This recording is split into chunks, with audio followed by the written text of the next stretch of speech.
Really? What other ideas have you got? Have you got any other ideas, Carl? Because we've got another hour, but have you got anything at all?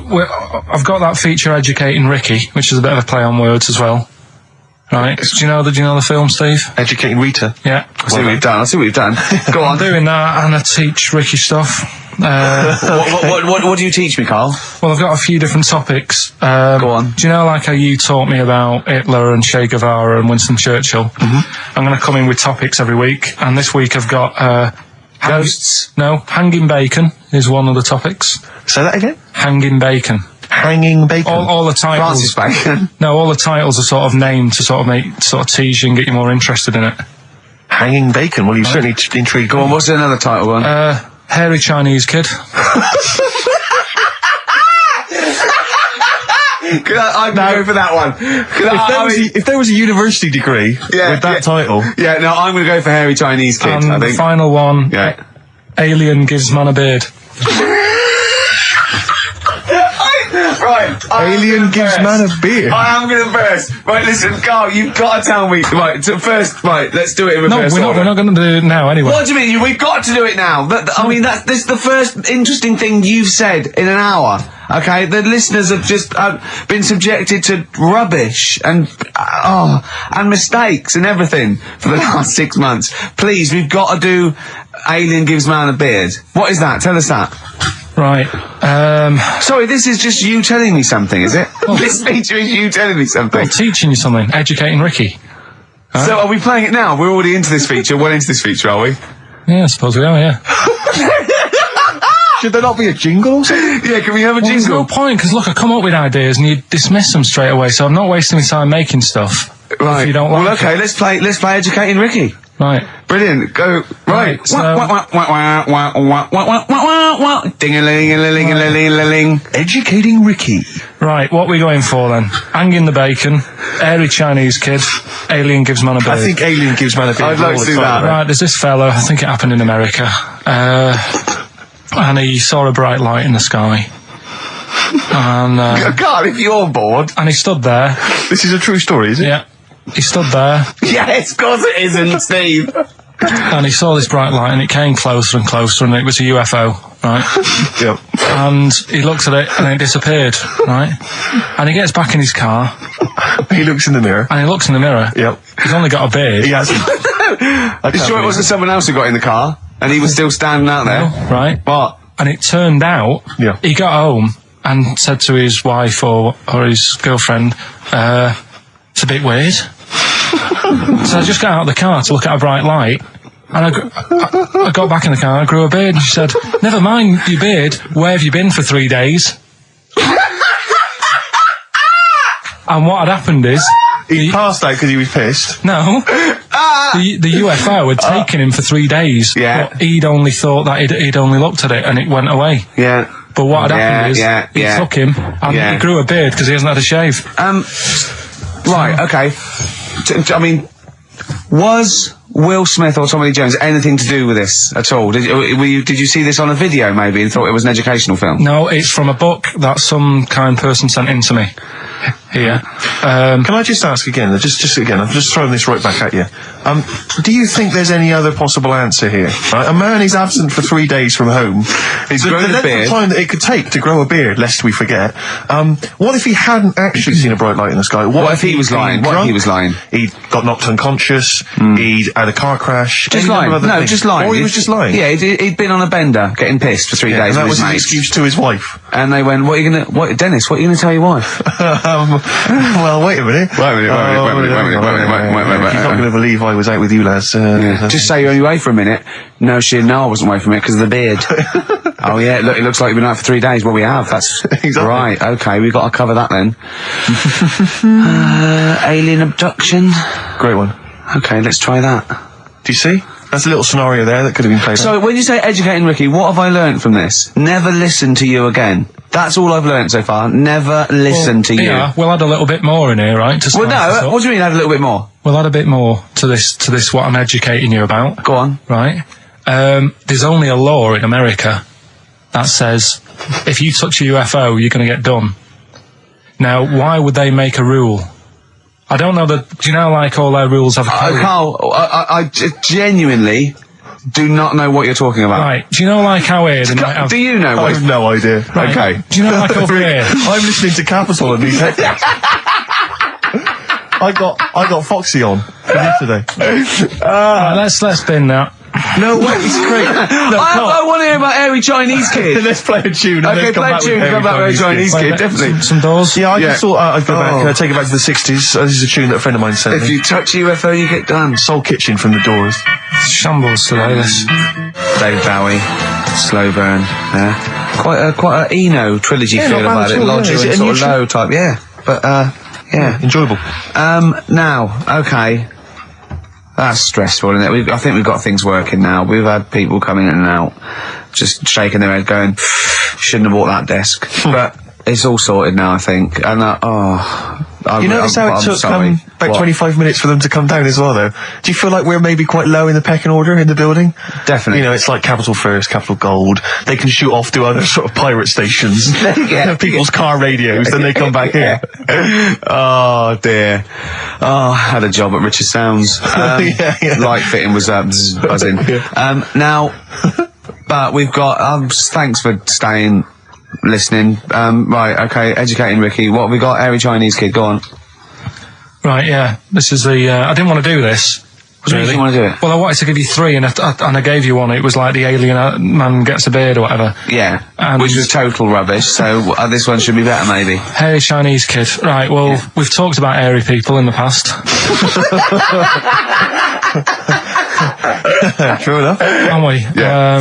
You know, the little kids who grew up in woods and hung around with wolves and that. Yeah. Again, you're confusing it. Yeah, they're not. There were some people that were born very hirsute. They were not the people who were brought up with wolves. Yeah. You just put that together in your Homer Simpson type mind. Right, well, this is like a sort of close to that sort of story. But the weird thing is, right, Chinese people aren't that hairy as a nation. No, seriously, that's a well-known fact. They don't have that much body hair and stuff. Okay. So this little kid who was born over there, he was like covered in stuff. Was he? And it was only his nose that wasn't hairy. The rest of his body was caked in hair, right? And his hair sort of What grew. sort of hair was it? Was it? Thick hair. No, what I mean is, was it sort of like a pony's mane? So he just looked like an Ewok. You know what I mean? Just like hanging down, sort of straight, dark hair. In the picture, it looked like it grows it from his downy? eyebrow. It grows from his eyebrows quite thick, and then it just goes all the way over. You his don't think head. it was just really long eyebrows that he'd done a comb over? No, it was all over his body. It had a picture of like his back and that. Yeah. And Had he styled it? Had he styled it at all? Did he have it in a quiff or? no, it was just hanging everywhere. all over him. Yeah. And they were like, you know, this is a bit weird happening in China, where we're not normally that hairy. That was the scientist speaking there. Yeah. And the local press and that were getting him down, calling him monkey boy and all this. Oh, And thinking Chinese press. but the doctor, Yeah. Oh. They're cruel, aren't they? It's like those game shows.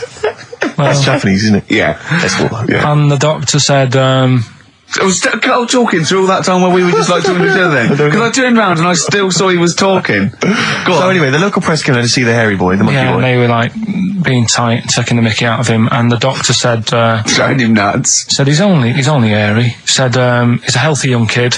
The only faults he's got is he's got a little bit of eczema and a boil. And he said everybody should just treat him the same. And I think he grew up a healthy kid. Yeah, so that's the. That's the end of the story. That's not a story. Why? But I've got nothing. I don't know what to say to that. So someone in China was born slightly hairier than the rest, and he was normal apart from eczema and a boil. That to me isn't a story. But if it is, I've got a million. I mean, it's sort of like bloke from Manchester went a bit bolder than the rest, got a job on radio. He was normal. I mean, that's not a story, is it? Do you know what I mean? All right then. Hang on. Oh God, he's got the big guns. You're not going to give us hanging bacon, are you? Yeah. Come on then. Right. come That's on. what we've been looking come forward on. to. This is it. No, this is a good one. This is the one. And this is a story, right? Do you know the saying, chewing the fat? Good one. It's one of my favourites. Yeah? Yeah. Do you know what it means? Talking. Right. Well, do you know where it came from? No. right, what they used to do years ago, when people didn't have much money. Is this the same as throwing the baby out of the bathwater? No, it's not the same saying, but... No, but I mean, is it as wrong as that was? Well, let me tell you, and we'll Go see. on. Okay. Like, people go out to work, and with the money, they'd buy food. Oh yeah, go on. This is a good system. What? Go on. What do you mean? People go out to work and with the system. And if you were quite well off, you might treat your family to some bacon, right? But do you know, like in these days, if people earn a lot of money, they might buy a nice suit or a car. Yeah. So what are you saying? You're saying wait. Let me get this straight. You're saying that you go out to work and get money to buy things to live, and if you get sort of enough money to live and you've got some left over, you might treat yourself on like a suit or a car or something. Is that what you're... Yeah. Oh, but back then, if you earned money, they'd say... This is olden times. Yeah. Okay. Let's get some bacon in, right? And what they'd do, they'd hang it in the kitchen.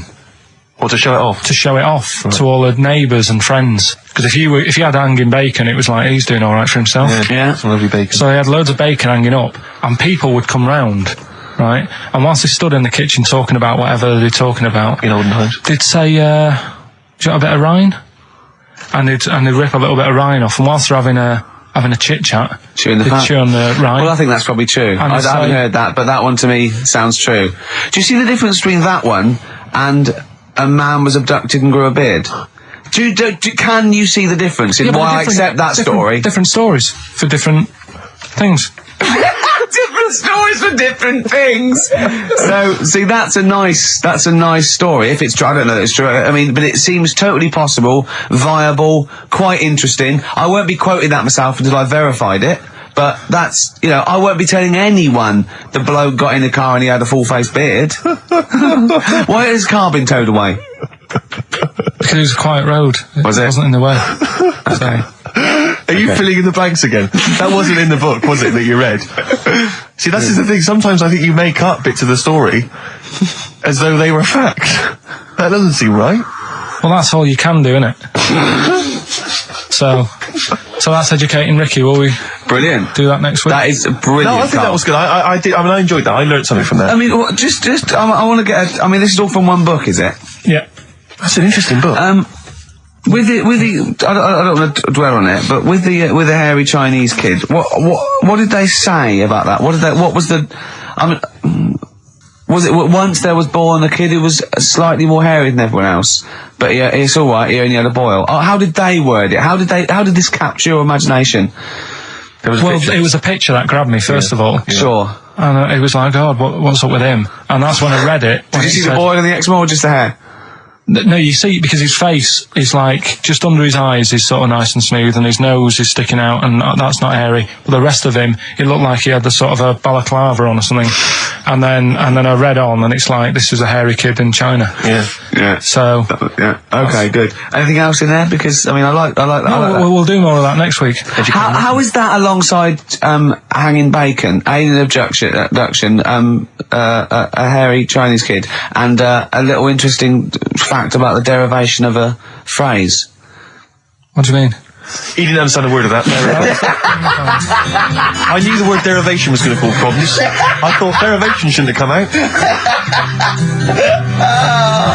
No, I wasn't disputing. He's all smug because he's had a phone call. That was Beck, lost cause. Go on, tell him why you're all smug. Because Adrian just called up. Yeah. After hearing the story about the Chinese kid. Yeah. And he said, yeah, that's true. He said that there was a TV programme on it. Yeah. He had a chromosome defect. Yeah. And it made him hairy. And his mum and dad used to have to shave him. That wasn't in the book. But thinking about it, that's not a good move anyway, is it? Because they say that for women. If you get a few hairs on your top lip, don't shave it because it'll grow back thicker and faster. So they should just let him. They should have just said, well, let's see how bad it gets. But if they went in there straight away if he came out as a baby and a little bit hairy, they should have left it for a little bit. But Adrian called up and said, yeah, he was hairy, he was all right. We weren't disputing there was a Chinese kid born slightly hairier than the rest. We were disputing the fact that you didn't actually tell us a story. You just told us a And what we are disputing is that man was abducted by aliens for 3 days and grew a beard. Yeah. That's definitely not true. No. We don't know about chewing the fat, but it sounds quite viable. Yeah. You see, the difference is between me and Steve and you is that what we believe isn't random. Do you know what I mean? It's not random. The things We don't believe stuff just because it's interesting. it's not every other thing we believe and every other thing we don't. Well, I think Carl believes stuff if it's interesting. Yeah, I know. Yeah. If he thinks, intriguing. Thanks. All right then. So last week we started good sort of play on words that we had going. Go on. The well-known film Educating Rita. Yeah. That's become, thanks to Karl Pilkington's brain, it's become... I've tweaked it a bit and now it's Educating Ricky. Brilliant. Right? And that was a new feature we started last week, if you weren't listening, where I teach Ricky stuff. What did you teach me? Taught you about that little Chinese hairy kid. Yeah, you didn't teach me anything. You said there was a kid that was born that was slightly hairy than other Chinese people. Where the saying chewing the fat came from. I enjoyed That was good. That was interesting. Good. And a man who had a beard because he was being abducted 3 days. Again, that was rubbish. Lest we forget. That taught me more about you than about alien abduction. But what happened last week is Go on. we sort of talked about it all in one go. And you can't... Whereas this week you've done what? You've spread it out over the show. Well, I've spread it across the 2 hours because I always found that if you try to be taught too much in one go, you just can't take it in and it'll be wasted. Is that your experience of school? Yeah. They taught you in 3-minute bursts. Yeah, and not every day. Yeah. Every other When month. you felt like it. Yeah. Right? So that's what we're going to do, right? So we've got Educating Ricky coming up. That's Educating exciting Ricky across the 2 hours. Okay, look forward to and that. what I do is I've made little headlines again, and you decide which story you want to go All of for them. first. Well, give me the first headline. No, not yet. We'll do that in a Well, bit. give me a teaser. Hang on a minute, I'm telling you what else. Oh, yeah. I think so, because last night, right, I mean, this is part of Educating Ricky in a way, but something I learned last night was that tarantulas only bite you if you annoy it. Right. They don't, do you know how people say, oh, if you're in a sleeping bag living in a jungle, a spider will get in there and it'll bite you? Yeah. Apparently not. You've got to really annoy it. The thing that it really hates is having its leg sort of twisted. It hates having his leg twisted. Right. Yeah, but that's more for... Is that what they said in the documentary? No, actually said it's almost certainly not, Steve. Almost certainly Were you watching not. a documentary? No, I was reading it. Oh, you're reading it. And it was this guy... Was it scrawled on the wall in like a public toilet? No, I'll tell you. No. I'll tell you more about that later. Oh, It's right, part we'll of look the forward thing. Educating Ricky. So Carl, I know you've been thinking this through. What have you got? So Educating Ricky, we did it last week. It's where I teach you some stuff, but rather than just teach you something, I tease you, so you want to know more, so you want to take in information, right? So if only people had taught you like that, Carl. And also, it's the name of a film, sort of. Nearly. Coming up soon, Henry VIII and his, well, how many wives? Come back tomorrow, Carl, to find out. The little headlines I've got to sort of tease you with the story. Yeah, this is going to hurt me, and I'm not very well. Go on.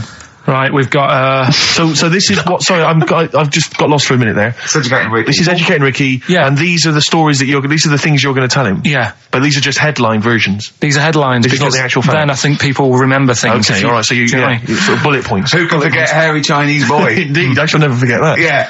So, first headline, Ooh. don't do that to it. You know it can't live without an head. I've got no idea. It could be about the French Revolution. It could be about anything. I know what it is. No, you think you do. But, No, it's what I taught you. Is it the fact that cockroaches can live for 9 days without a head? That's part of it, but it's something different as well. That's what I thought we'd bring up. Okay, brilliant. So that's something to Next one, you won't work it out. If only it was raining. Brilliant. Okay. Go on. And the last one, what's tomato with you? What's tomato with you? Yeah. Look how pleased he is. You're obsessed with puns, aren't you, at the moment, Kay? It just works. I think it works. Yeah. You love puns. So, there you go. So which of those are you going to choose, right? Oh, well, I'm going to have to choose. Don't do that. You know it can't live without an head. Can we play a tune and we'll come back with Yeah, that? I reckon. Find out what that is. Wow, what a history lesson that's going to be. Dandy Warhols and Bohemian Like You on XFM 104.9. I'm Ricky Gervais, with me Steve Merchant and Karl Pilkington. Karl, what's the story then? Right, so what did you say you're going for? You've got your 3 titles, your 3 teasers. Well, I think I'm going to go for Don't Do That to It. You know it can't live without an head. I'm looking forward to this.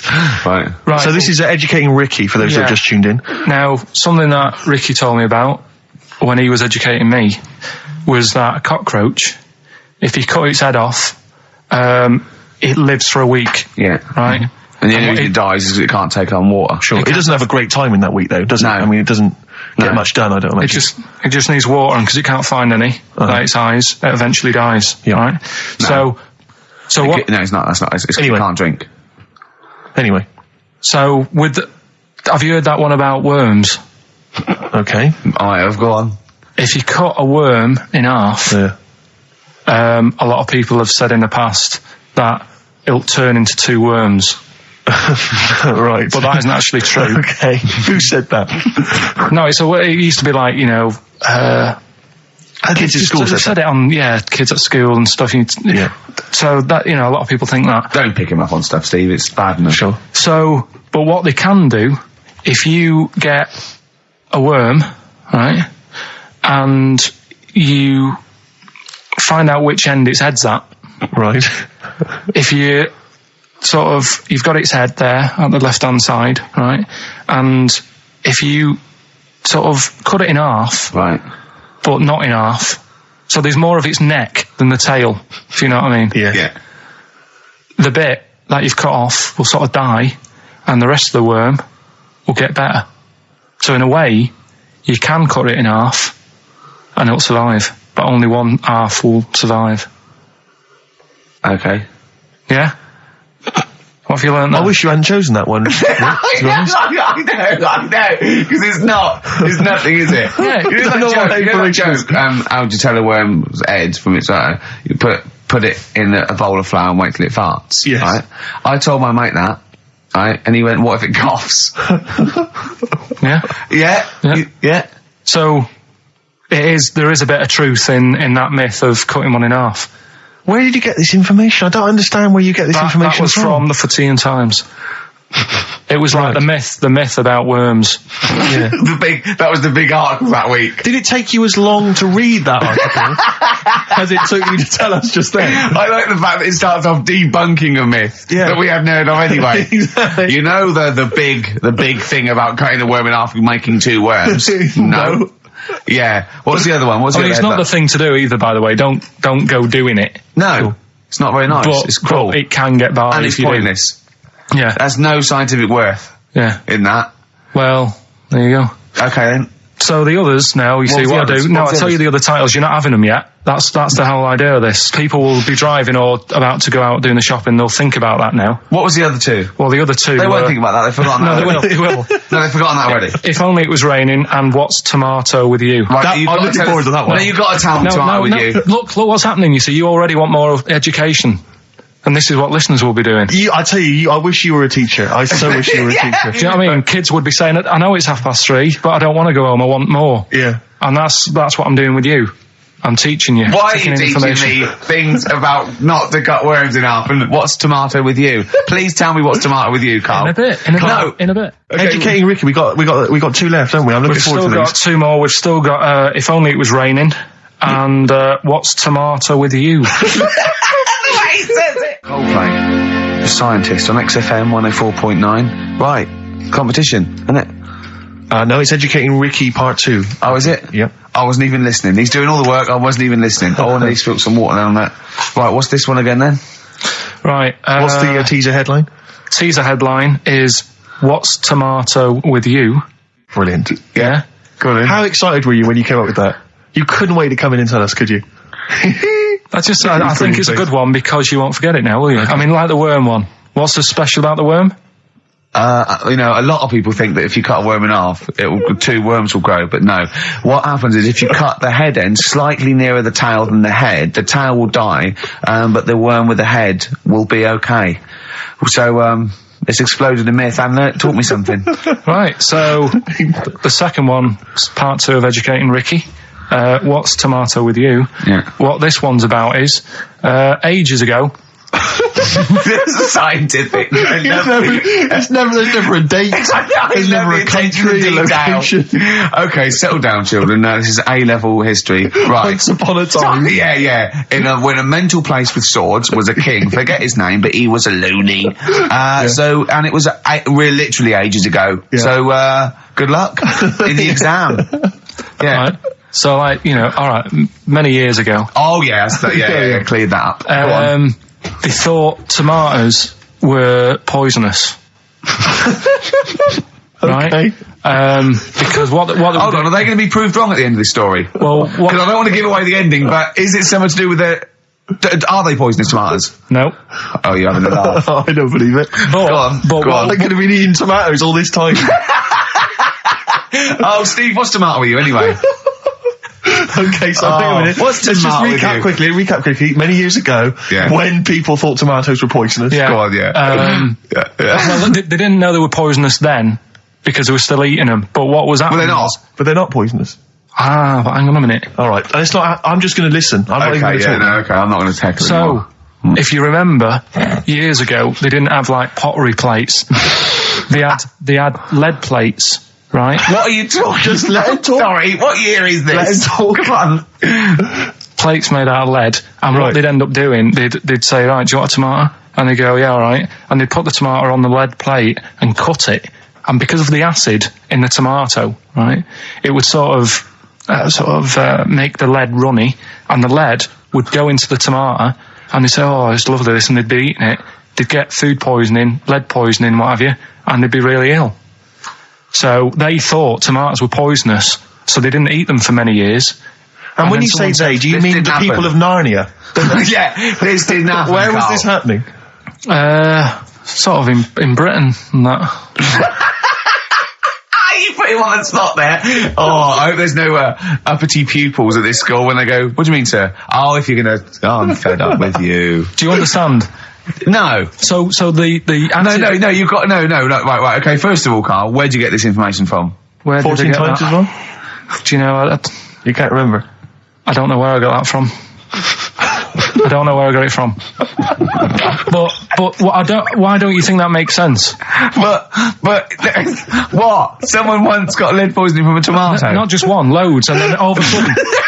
No. Why is this educating me? Because I'm telling you that tomatoes, you I eat them. can't take anything away from this. I don't know what to take away from this. What have I learned? What have I learned? Don't mix lead with tomatoes. Why is this educational in any shape or form? What are you telling me? A long time ago in the land of Glunk, right, where the ninnies did slib, right, they thought tomatoes were poisonous because they ate plates of lead. What are you talking about? Yeah, but we all know tomatoes aren't poisonous. Is that what we're taking from the story? Is that the moral of the story? Don't believe these people that I'd never heard of before. What are you talking about, Carl? I think it's a bit weird. It's a bit weird, yeah. These the same people that were spreading those malicious worm rumours. My hangover's coming back. I've got to get some water. Play a record that was rubbish. I'll tell you something I do know. Go on. Right? But I can't really get a question out of it. Go on, just tell us. There's a shadow somewhere. It's already good, isn't it? I'm loving it already. No, right. There's a shadow. I think it was in America. Yeah. And it's on a quiet road. I'm guessing somewhere like Boston. That's what I imagine.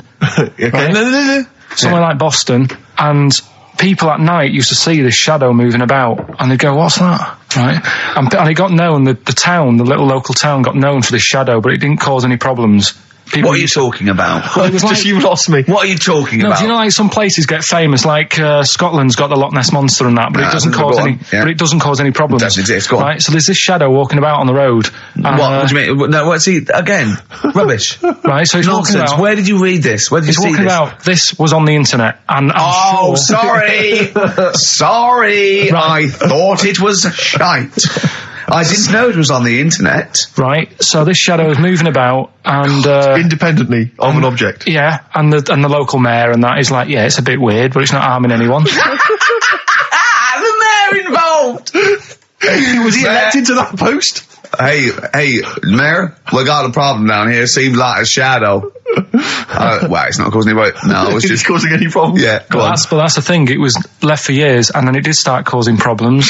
I see, that's it. If you leave these shadows to go unchecked, Rick, they go crazy. Yeah. You let them run amok in the city. Yeah. You've got to stand What around did it do? on What did it roaming do? shadows. What did the shadow do? It was pushing people off the bikes. It was what? It was pushing people off the bikes. Oh, I'll find out more for that next week.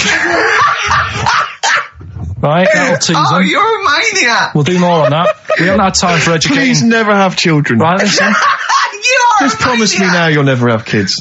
We haven't got time now Okay, listen. for- All right, DJ Shadow, have we got time for to give these tickets away? Yeah, if they just call up, we'll... No, I'll tell you what. I've got a question. Right? Go on.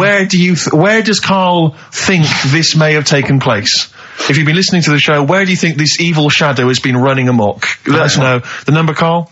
Good question. 08700 800 1234. So, Excellent. but that's it. We are actually out of time. We are indeed. Now. Carl, I want you to tell Steve what you told me in the week. About the snake, about the anaconda, how to... Right, this is Carl's method. He's not scared of the anaconda, the 30-foot long, biggest, scariest snake. No, you were talking the about world. stuff, weren't you, about in jungles and that, and animals. That's what we do. Yeah. Right. And I remember reading about, say if you're in the jungle and you get tired and you go to sleep, right, and you sort of wake up and you feel something on your leg, and you look down and it's an anaconda, right? Yes. And it's swallowing your feet, because apparently they always go from the feet up. They never eat you from the head. So Okay. Shall I save these points to the end? Because Make a list of the points. Because they always eat head first, because the way the fur goes, where they have to take a capybara or even a rat, they take it from the head But first. make a point. Okay, Make some notes. Okay, so there. that's wrong. We'll come back to Okay, this next, later. go on. So they always eat you from the feet. Go on. So they swallow in your feet, and it's said on the website, if you wake up and you see this anaconda doing that, sort of eating away at your feet, don't panic. Don't panic. I'm just writing this down. Don't panic. Well done. Okay, go on. Don't try and kick it off. Okay. Just let it sort of swallow you. Mm-hmm. But only up to your knees. Okay. Why not kick it off straight away? Because I think it sort of gets a bit angry, it starts thrashing about, and it can swallow faster, I think. Oh, yeah. I'm guessing that bit. Okay. Just put a question mark by that. Okay, there, pop a question mark next So, to eat so knees. yeah, so it's up- eat knees. So eat it up to your knees. It's up to your knees, Yeah. and then what you do is you get a knife Yeah. Okay. and you cut.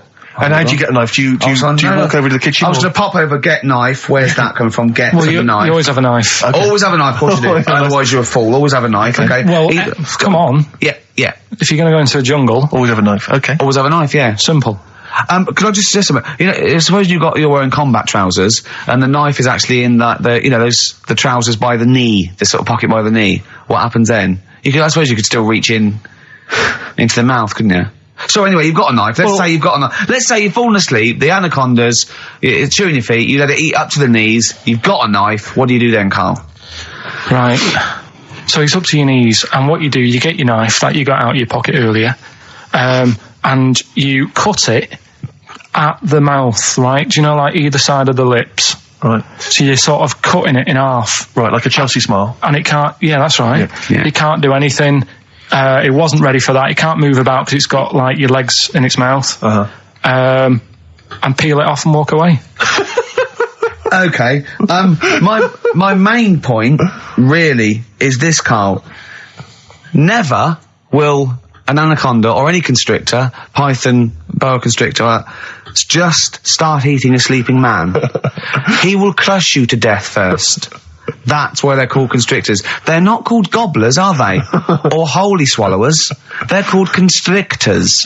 Why would he start eating something? Is that how they take down antelope? Just start chewing their leg? Oh, it's gone off. I'll tell you what, lads. They get together. The snakes got there and said, I'll tell you what, we're losing a lot of prey by just living at their ankles. They're running away. Let's crush them to death first so they can't move. Then we can swallow them. You're a fool. So anyway, right, so I was telling him this bit of information because we started a feature last week. Mm-hmm. Well, week before. So Sorry, Carl, can we just go back to the crushing you to death first? Yeah, but, well, I read it. He's won there. He's beating you there, Rick. Okay. Did it say what to do if it starts crushing you to death first? do you know what No. Did it say what to do? Supposing it had this meeting, and it started crushing you, and you woke up and it was actually round your chest.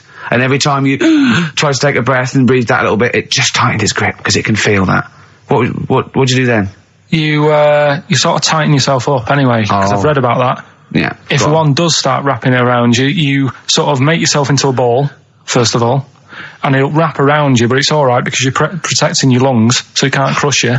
And then you just sort of shout for help, and you shout for help with this 30-foot snake. Do you know how it works? It gets as tight as it can. It can feel actually as tight as it can, right? With these huge muscles, right? Yep. Right?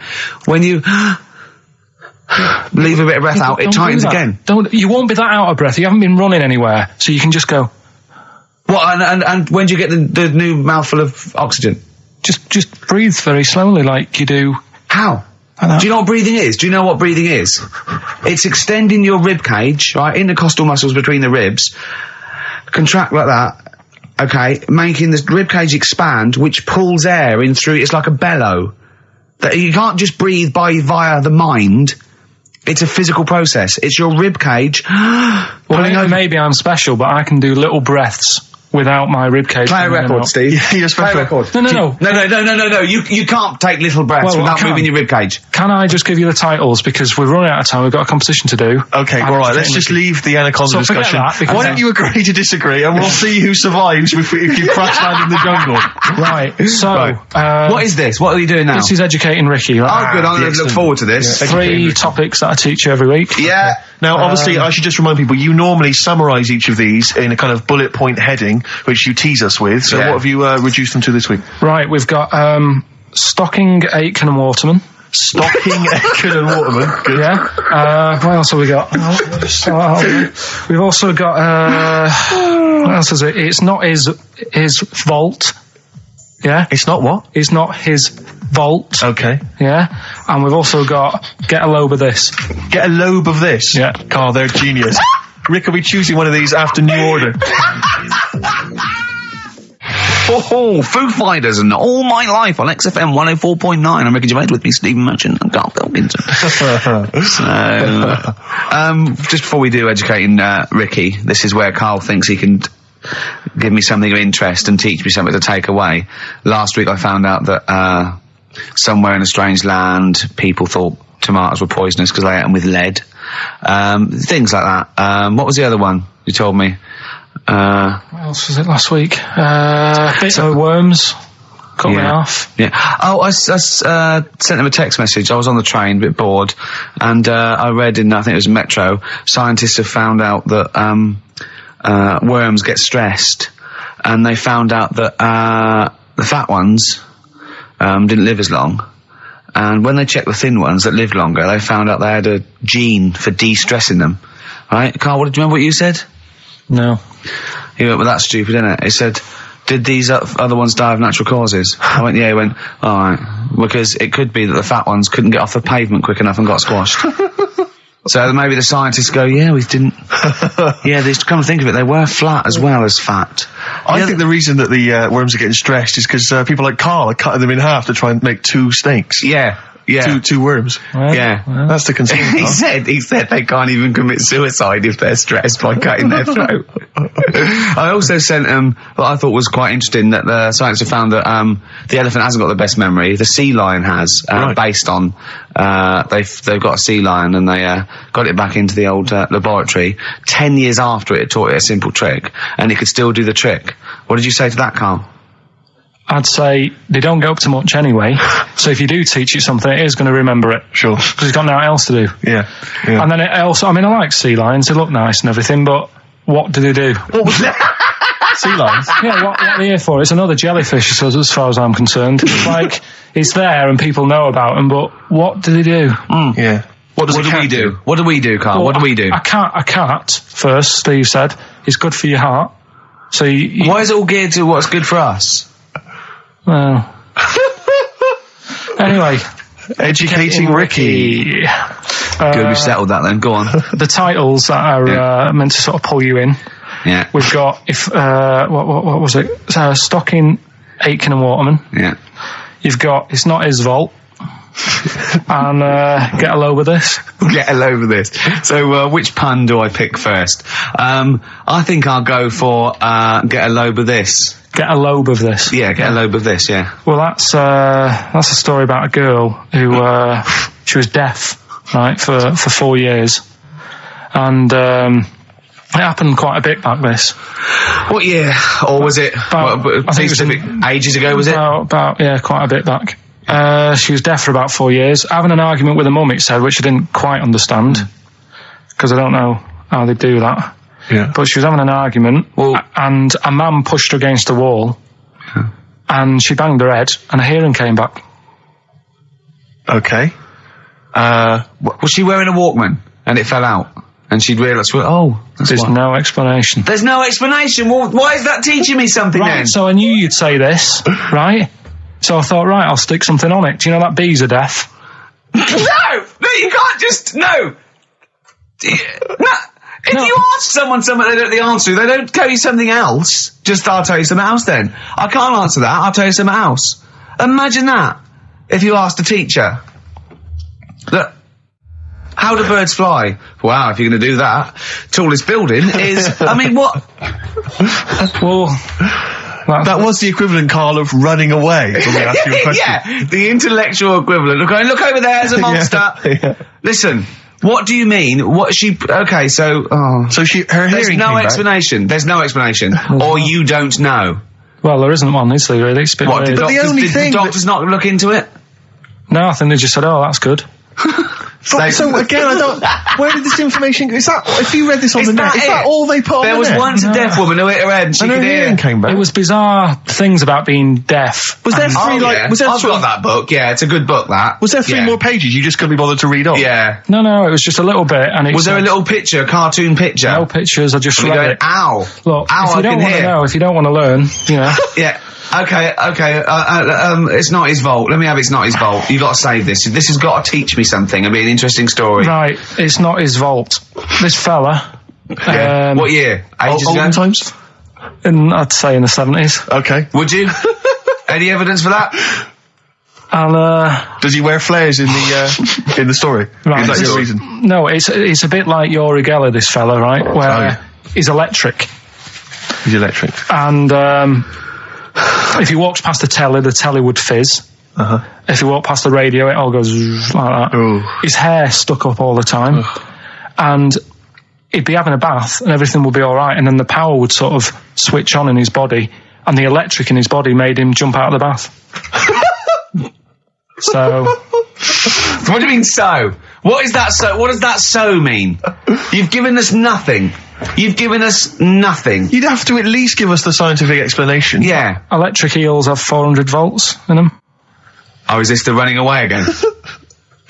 What was that one called? Yeah, but It's not his vault. But there's a reason not his fault. It's not his fault. I thought it was going to be something about I think we should do these the other way round. I It's think you not should his tell us fault. the story and then we'll hear the pun. It's not his fault. It's not his fault. Right, let's leave it. Play a tune. Forget it. Educating Ricky. Finish. We're not doing it. No, we are. What? Don't look at me like that. Oh, Carl, you're in a bad mood.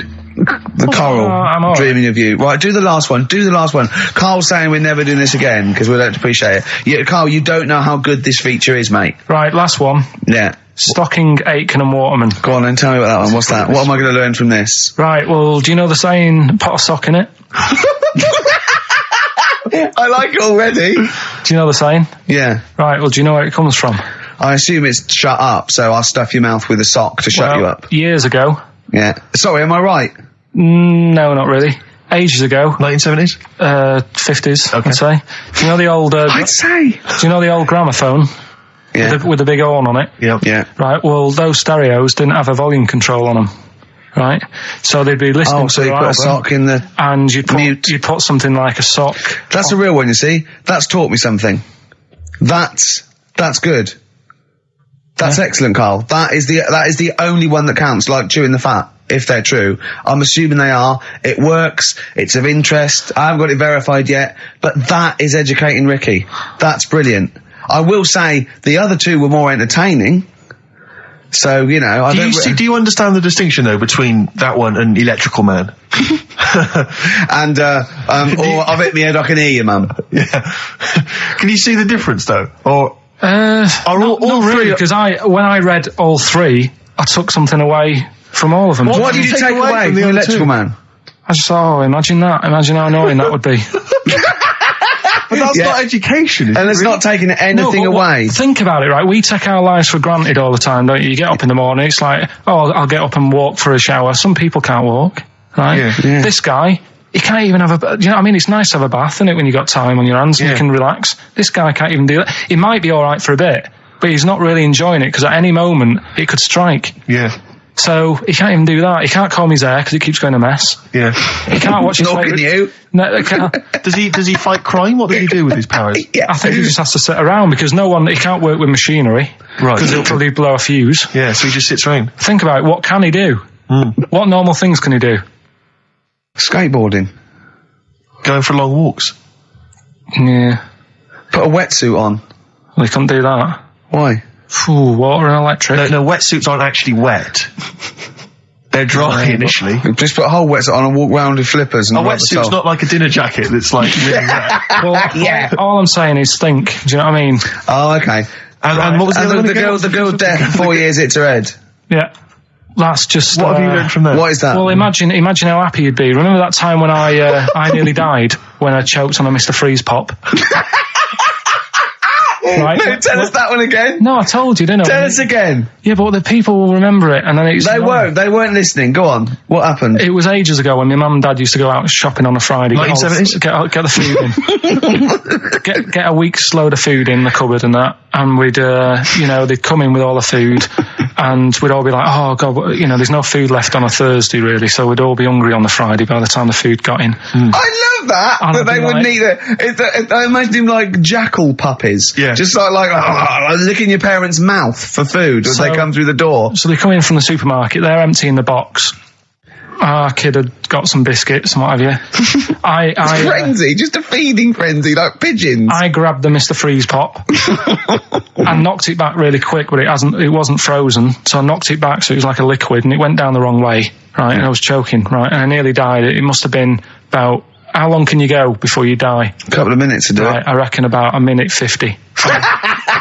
Right, I was really close to dying.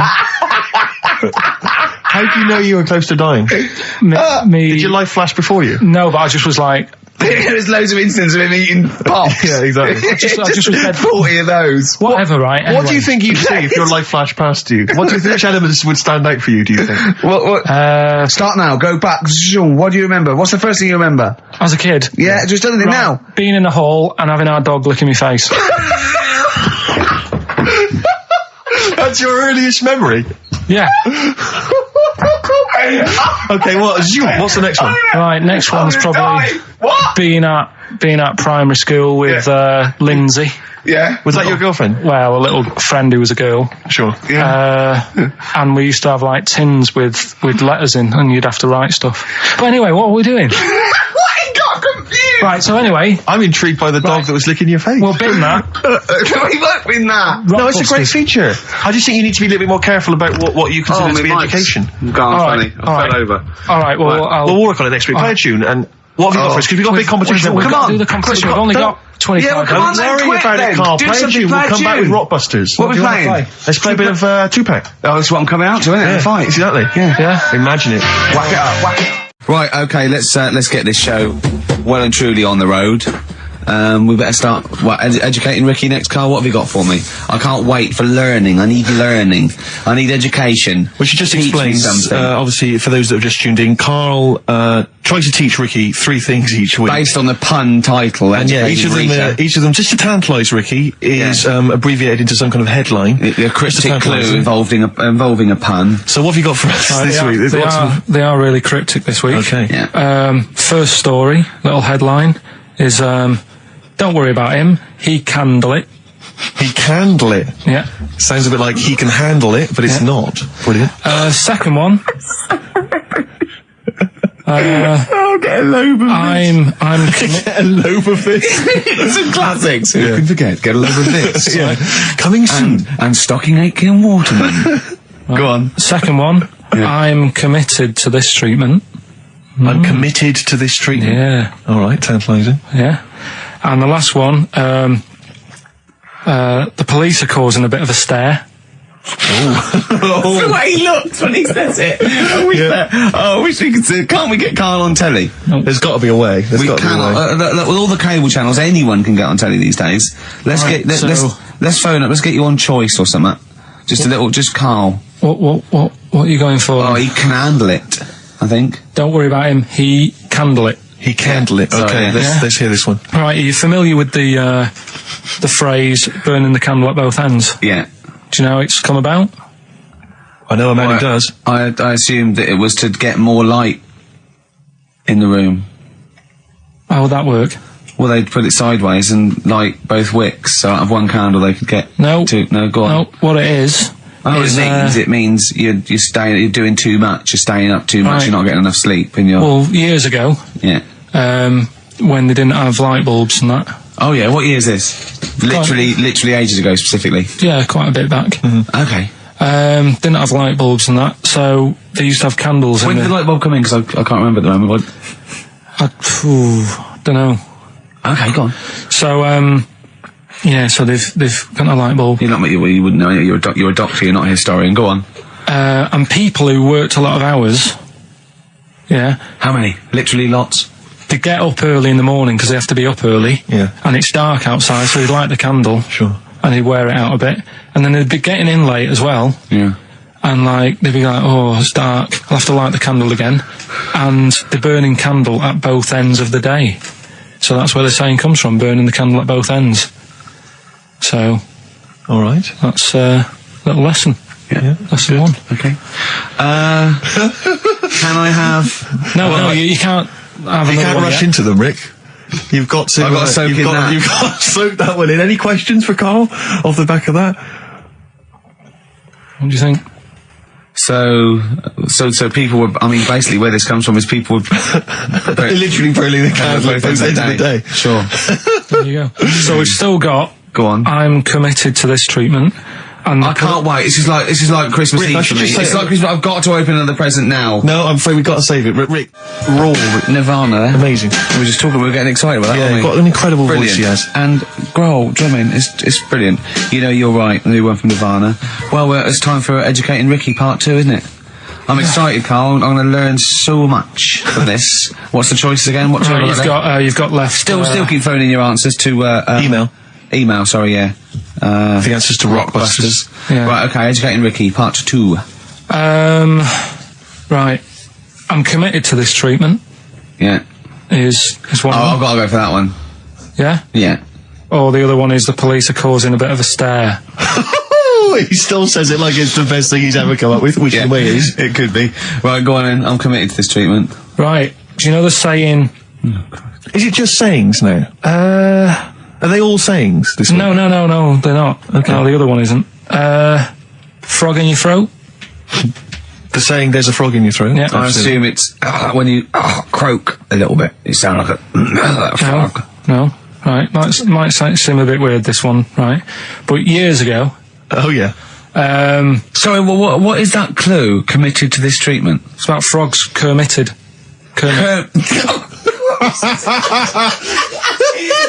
Probably works better with a K and an ER written down. Well, also, if you pronounced it "kermitted," yeah, but not committed. committed to this treatment.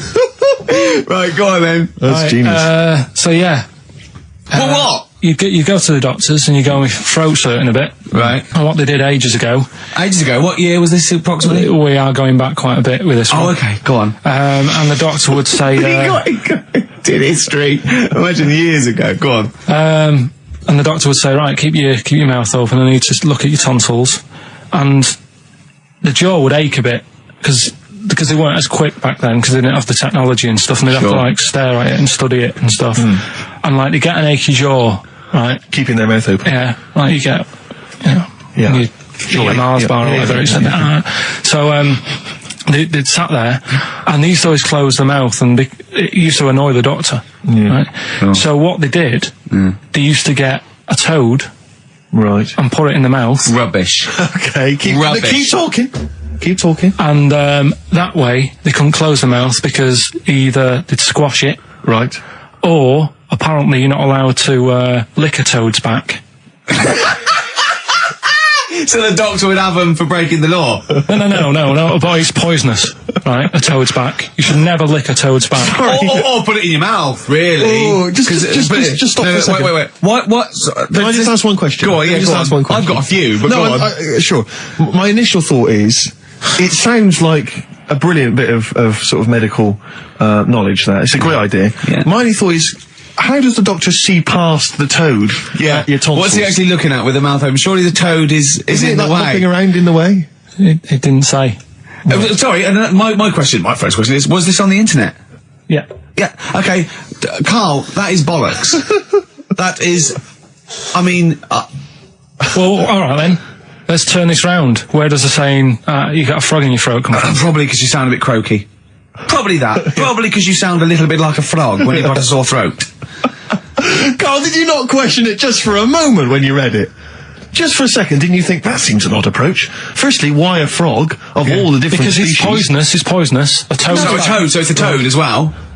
Yeah, well, it worked. I'm committed. Worked. No, my point is it's frog in the throat. I was going to change it to, have you heard the news Toad Day? But I went with the frog. Oh God! Right, so that's rubbish. So that's rubbish. Next, can I have? Let's play a tune. Let's come up with the God. last one. Can I just say? No, just play it. Just play it. Yeah. Yo, Carl. I have to thank my mate Dave, who sent me an incredible 4-disc compilation. That was one of the tunes on there. It looks professional. It's amazing. It's incredible. Yeah. Oh, he's gone to too much effort. Ben Queller. It's a track called "In Other Words" from his album Sha Sha. Open wide. Oh dear, that's interesting. Oh, hey, doctor. Look, you've actually got a frog in your throat. I didn't get there. I put it in there. That's the most ludicrous story I've ever heard, Carl. Why don't you think when you read these things? I think there's always going to be a bit of truth in all of these. I mean, that fella called up, didn't he, and said, I'm not sure about the, putting a frog in your throat if you've got, problems with your tonsils or whatever. But he said years ago, if someone had toothache, they'd get hold of a frog and strap it to the face.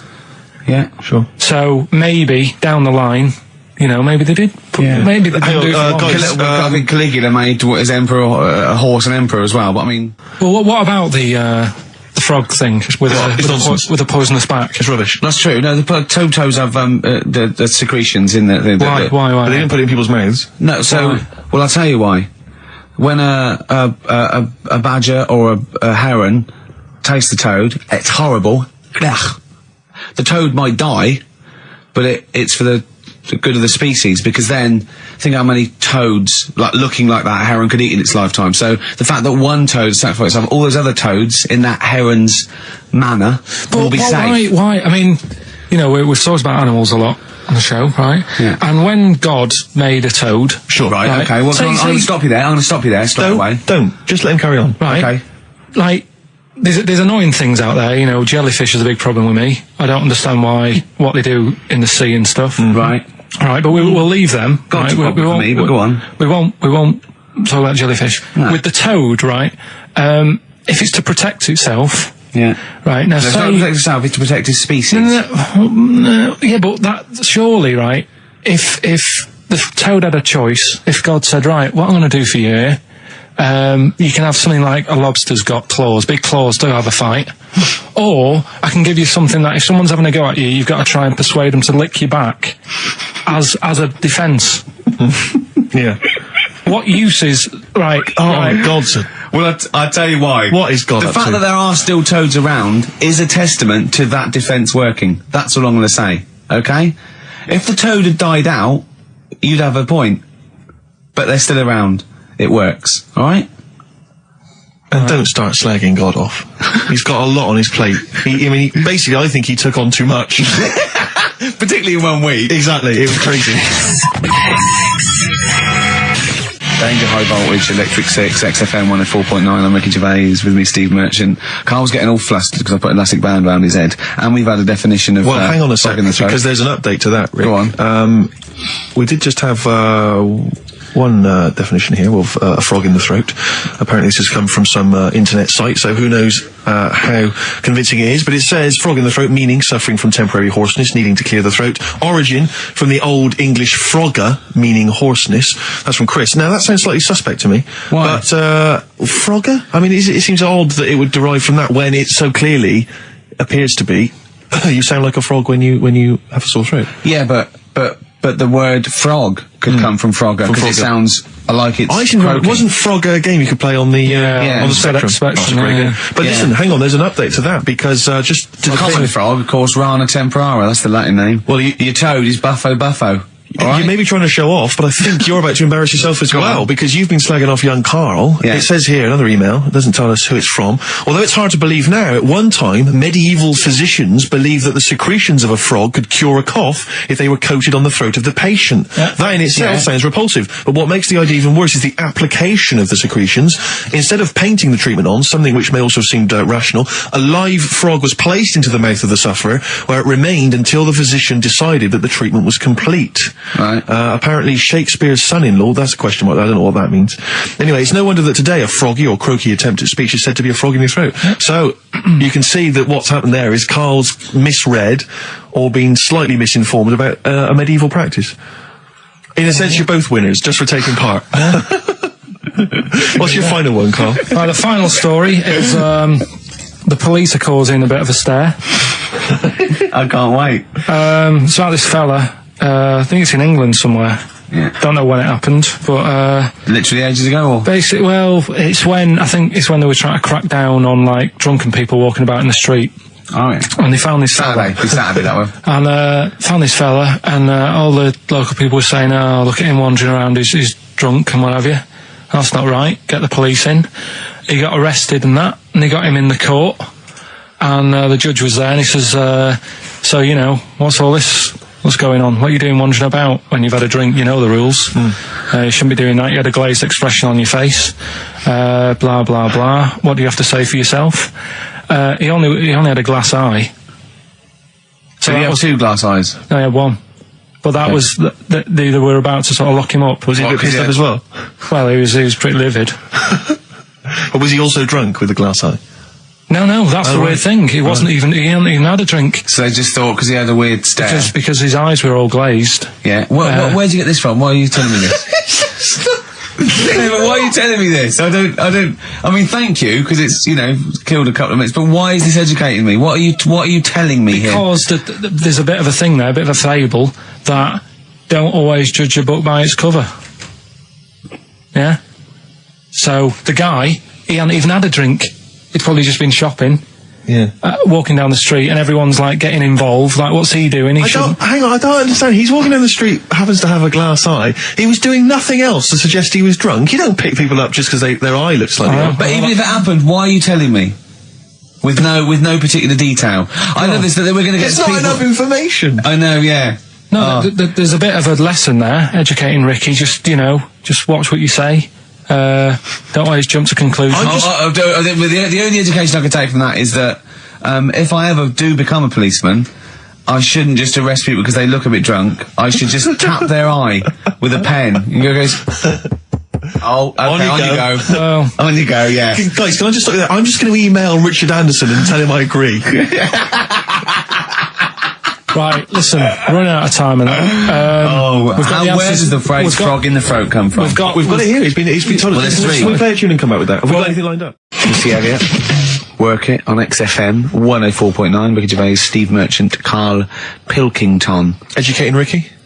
Yeah. Shall I do a bit of that? Well, the clues are coming in furious. The answers, I should say. Yeah. So go on. This is what. Yeah, Rockbusters is well underway, Karl. Don't worry, you've done your work now. Okay. Right, come on. Right, educating Ricky. This is my favourite bit now. You're just going to tease us, aren't you, with three headlines? I'm going to choose one, then we got the other two as well. Yeah, that's the way it works. And at the end of it, you learn some stuff. Like I say, I'm struggling a bit with knowledge. Yeah. At last he confesses. Yeah. Go on. So the three headlines for you to pick from, we've got first one. We'll have a big fire tomorrow. I got a feeling there's some vegetables involved. Yeah, go on. Maybe. Second one, he's a bit of a nuisance. Okay. All right. Right. And third one, I'll bacon in the morning if you're sick of having me here. Oh, that one. I'll bacon in the morning if you're sick of having me. Right, I'm having that one. That's brilliant. Right, well, it's a saying. Do you know cold shoulder? Giving someone the cold shoulder? Yeah. All right, if you have someone round at your house and, you know, you try to get rid of them and they're hanging around and stuff and you're like, oh, I wish they'd go, I'm tired and that. Well, years ago... when? Literally years ago. Well, ages ago. Sort of, Olden times. I think it said medieval times. Yonks ago then. Yonks ago. Yeah, medieval, yeah. We're going back quite a bit on this Well, one. you know when you find out these books, why don't you just pop down when it was? Just make a note. I don't think it says all the time. It just sort of says, you know, a few years back. Yeah. No, it doesn't. Well, Never. All right, I'll make an effort next week. Okay. Right? So, it's annoying that because my girlfriend said to me, just make a note at the time and they'll stop having a go at you. Yeah. Yeah? And I kind of thought, it's all right. Didn't listen. I don't think it matters anyway in this one. We're looking at the saying, right? So Yeah. it's giving someone a cold shoulder, right? And what it is, right? Ages ago, there wasn't enough houses for people Right. because there wasn't much money being made. You know, there weren't big businesses. People weren't earning good money like they are now. So there wasn't as many houses, right? So what you ended up getting is like, you know, the rich people having a nice place to live. Oh. And the poor people were like wandering about, you know, looking for places to live and that. And what they ended up doing is they had like, people would go around to the mate's house and say, look, I haven't got anywhere to live. It's a bit cold. Can you let me stay? Right? So they'd go, oh, all right, then you can stay a couple of days. But they ended up staying for like weeks. Yeah. Right? So to sort of get rid of them, what they'd end up doing, they'd be making the dinner and they'd be making a lovely dinner, like a bit of meat, nice warm meat, and nice veg, gravy. And This happened every time, did it? This is where the saying came This from. is what happened, Rick. This is what happened. happened every time. It was in that vague book. the book of vague sayings and stuff. Right, so they'd be making a nice meal, but what they did, they looked after all the family. But the person who won't go home, they just give them some, like, sort of a cut-off of cold meat. Right. So they'd say, you're giving them the cold shoulder. Meaning... Right. Okay, that's rubbish. Okay, absolute... Carl, why would that necessarily work? Yeah. Why do they always, in every situation when you want to get rid of a lodger, well, still feed him every day, but make the meat lukewarm. So They always leave then. Yeah. Oh, this food's lukewarm. I'm going to become homeless and they again, go, wandering the hold streets. on, are you giving me the cold shoulder? Yes. Do you want me to leave? Yes, just say leaving. No, I like to do it cryptically. That way, in years to come, someone will have a little saying about it. Well, anyway, that was our bacon in the morning. If you've had enough of meat, we'll leave that. Well, Bacon in the morning! Oh, bacon in the morning if you've had enough of me! come back. What are the others? Just tease us again with the others. We'll come back to those. You've got, he's a bit of a nuisance, and we'll have a big fire tomorrow. Nice, looking forward to that. Interesting. Carl is studying. Okay, what's the next one? What's the educating Well, wiki? I don't know. See, like I say, I was looking around and there's stuff that is interesting. Right, I was looking on the web. But there's no point. Well, it's just that I found one about... What's the point? About a lad who 8 years old, but he's still breastfed. Now, I don't know if you can get anything out of that. Is that what his mum said?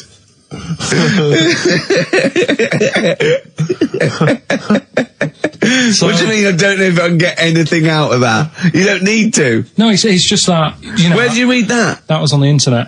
Oh, well, yeah. You're always unspecific when you mention it. It's just it was on the internet. Well, I'm trying to think what I put in. I think I put in Y to see if I'd confuse a computer. And then, Go! You are... No, I did, No, honestly. I did a search, put in why, and he came up with funny things that, like, why is this person doing that? Why is that? And it had a picture of this 8-year-old lad, sort of, you know, on his mum's nipple. And it was saying, you know, is this healthy? You sure that wasn't asking you that question? What? I put in why? Just to confuse the computer. Like, the computer go, what do you mean? Yeah. Stop it. Yeah. Oh, look, yeah. Last week, I was walking, home with him, and I went, he was saying something stupid, and I went, I've got a competition for next week. Let's do a phone-in, and it's called Karl Pilkington, Genius or Fool. Yeah. Right? And he went, no. I went, why not? He went, well, it'd be confusing, because they say there's no difference between genius and being a fool. You do though, don't you? No, but it's rubbish, and people say there's a fine line between madness and genius, and you know, it's a ridiculous soundbite. They don't say there's a fine line between genius and an idiot. Well, the people who do are idiots. Yeah. So what would you do there though, just to sort of wrap that little thing up? What would you do? That lad loves his mum's milk. What are you asking me to come up with?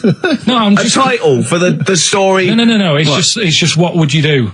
Right. What do you mean? What would I do? Well, it's causing a bit of a problem in the area, right? What area? In America, I think it was. Oh, America are a problem, are they? George Bush is worried about this kid who's breastfeeding at 8. Imagine it like this, right? Right. No, so Carl, what are you asking me about this spurious story you saw on the internet? I saw it on the internet. There's an 8-year-old lad. He likes his mum's milk, and it's saying, "Is this right? Should it?" No, be it's going not. on? But what What do you want Ricky to do about it? It's not his responsibility. Yeah. No, but the little town that he lives in, they're all causing an uproar, right? Going, this isn't right. You know, I can't let my kid play out in case he's in the garden with his mum getting a bit hungry, right? So, Oh God. what should they do? Because his mum's saying, well, he likes it, Yeah. and he, you know, So what do you do? I don't know the laws. No, but I'm not asking you to sort out the laws. I'm just saying, if you lived in that neighbourhood, what would you say? If you went up to him and said, look, everyone's getting a bit fed up with this, look. I'd say, what would I do? What do you mean, what would I do? what are you asking me? Right, it doesn't matter. No, what are you asking me? What are you asking me and Steve and the I'm public? just saying, say if you live next door to this woman, Yeah. right? The kid's hungry, 8 years old, he's out playing on his bike, and he goes, Mum, I'm getting a bit peckish, and he goes, all right, son.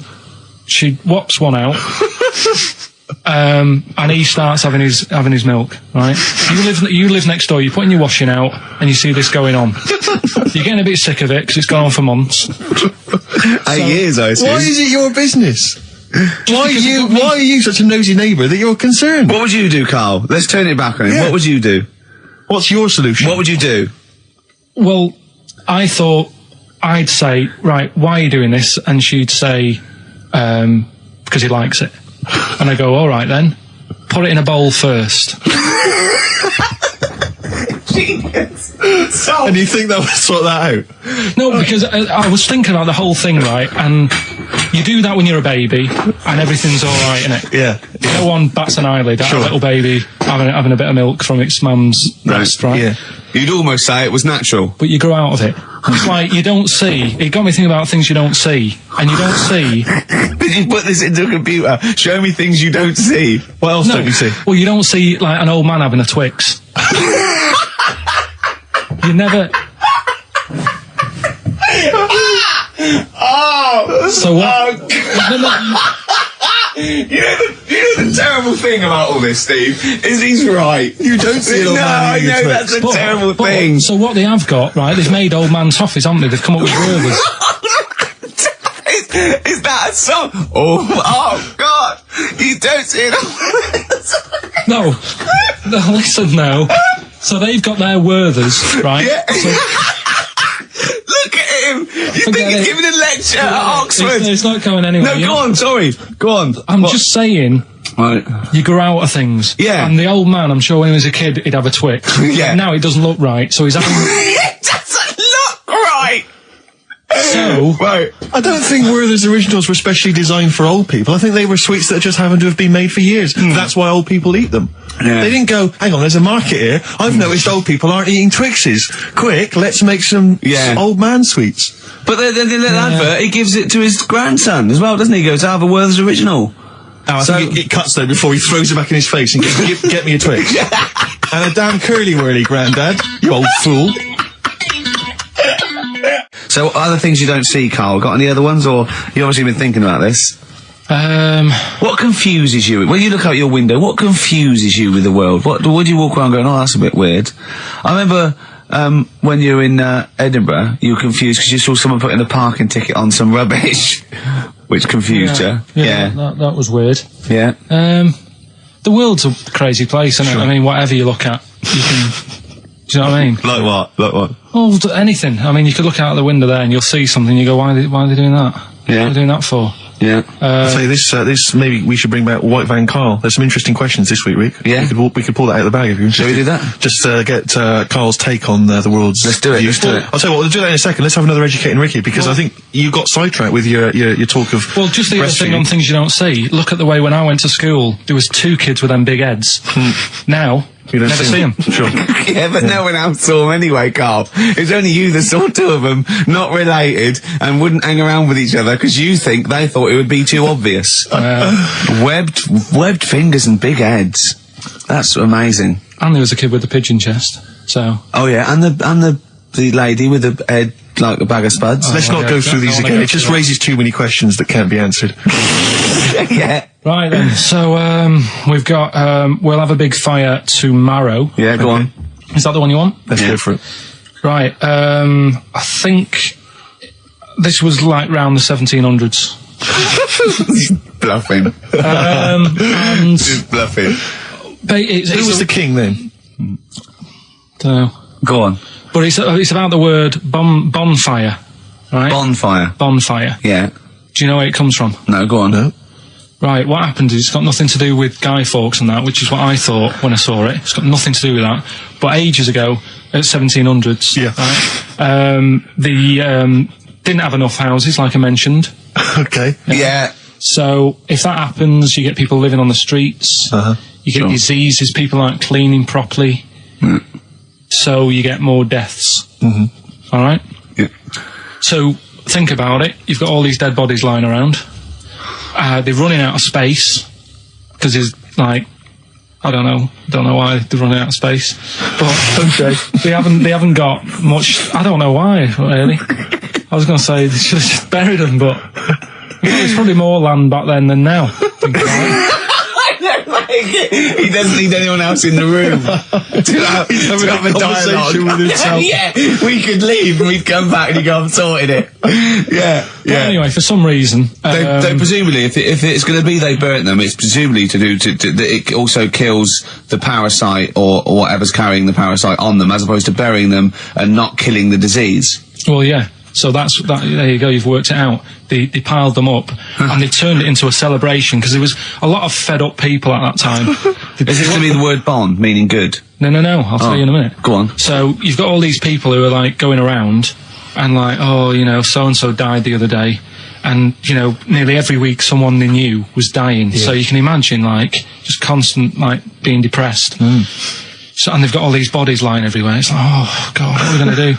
So they said, we're all too fed up at the moment. Said, let's make this a better world. This was 1701 by the time they got together. Yeah.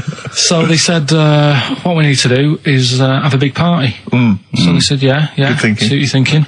So they go, right, well, we'll put all the bodies in a big pile. And they're all diseased and that. So they set fire to the bodies. And they said, let's have this as a celebration to remember them by.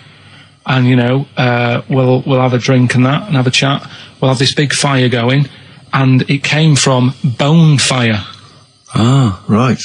So it was all the bones.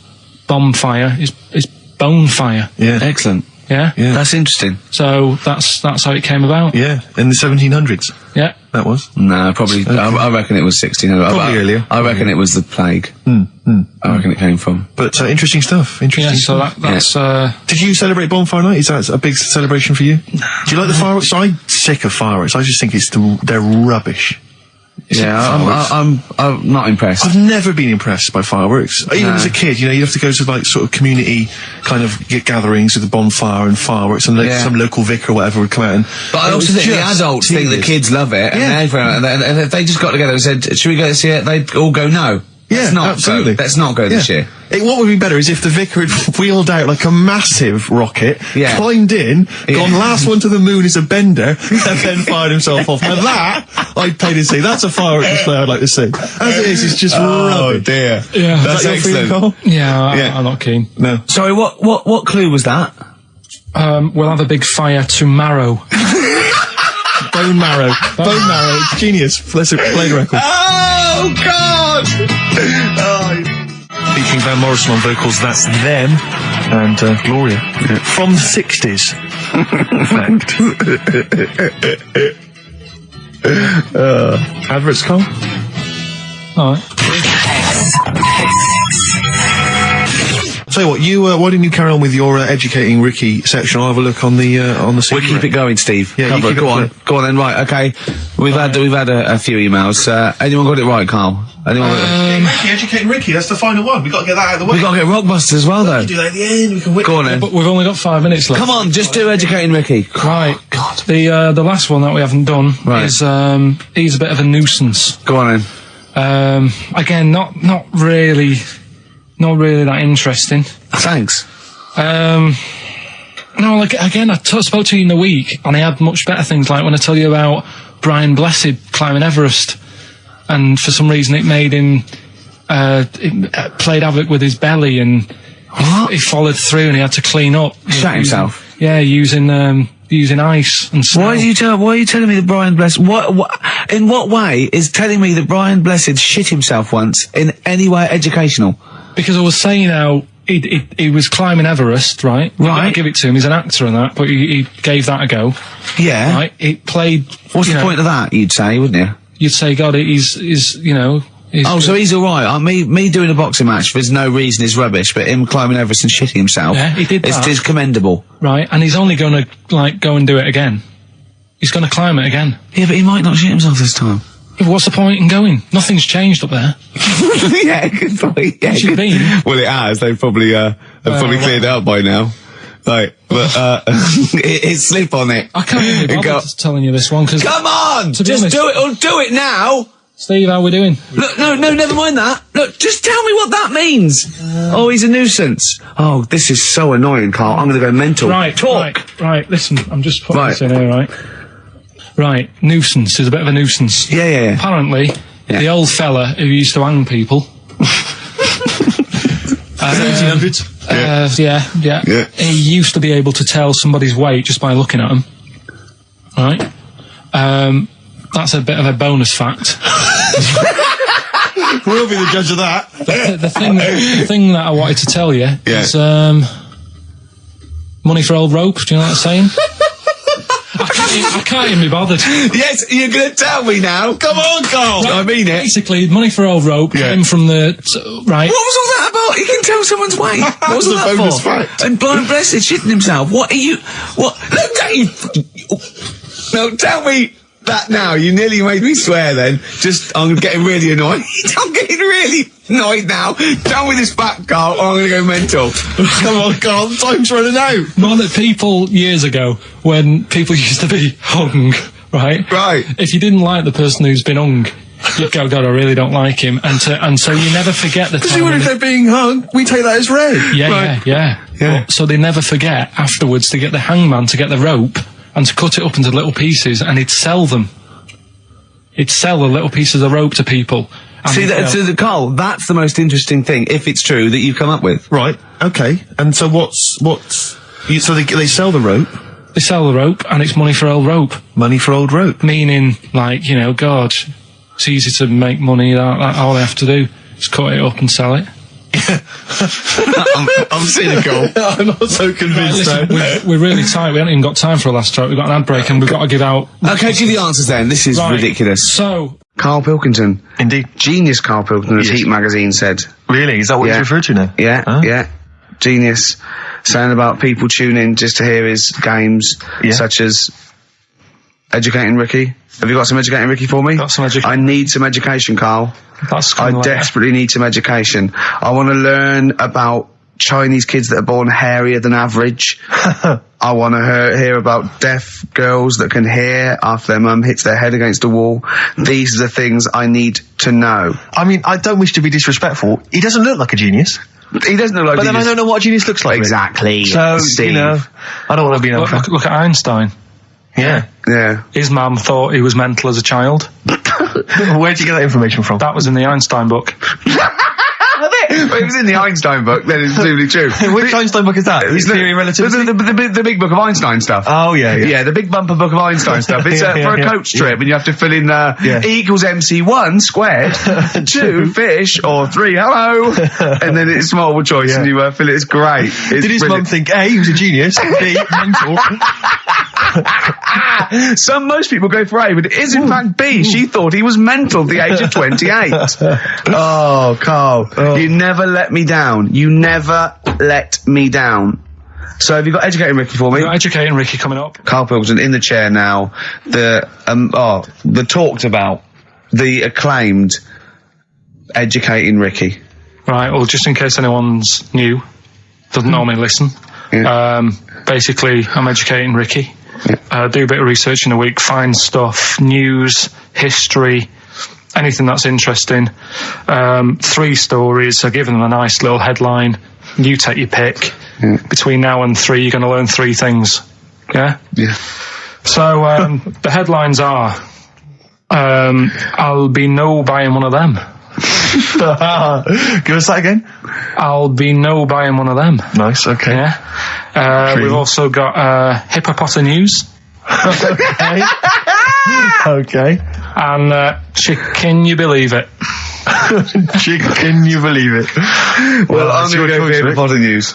Hippopotamus news? Hippopotamus news. Right, well, this one, it's... I'm not going to take the credit here. I heard Christian talking about this on breakfast, right? Because it's a good story that happened. Basically, I don't know if I told you about it last week when we were having our spaghetti, but I think you did. Right, I know what it is. I know what this is. Okay, I've not heard this. right, there's a little midget. Right, there's a circus, I'm loving it already. Circus going on somewhere. I think it was in America. And is that present day or old times? I'm talking like in the last 3 weeks. Okay. Right, little midget. Circus, really packed out show. People are loving it.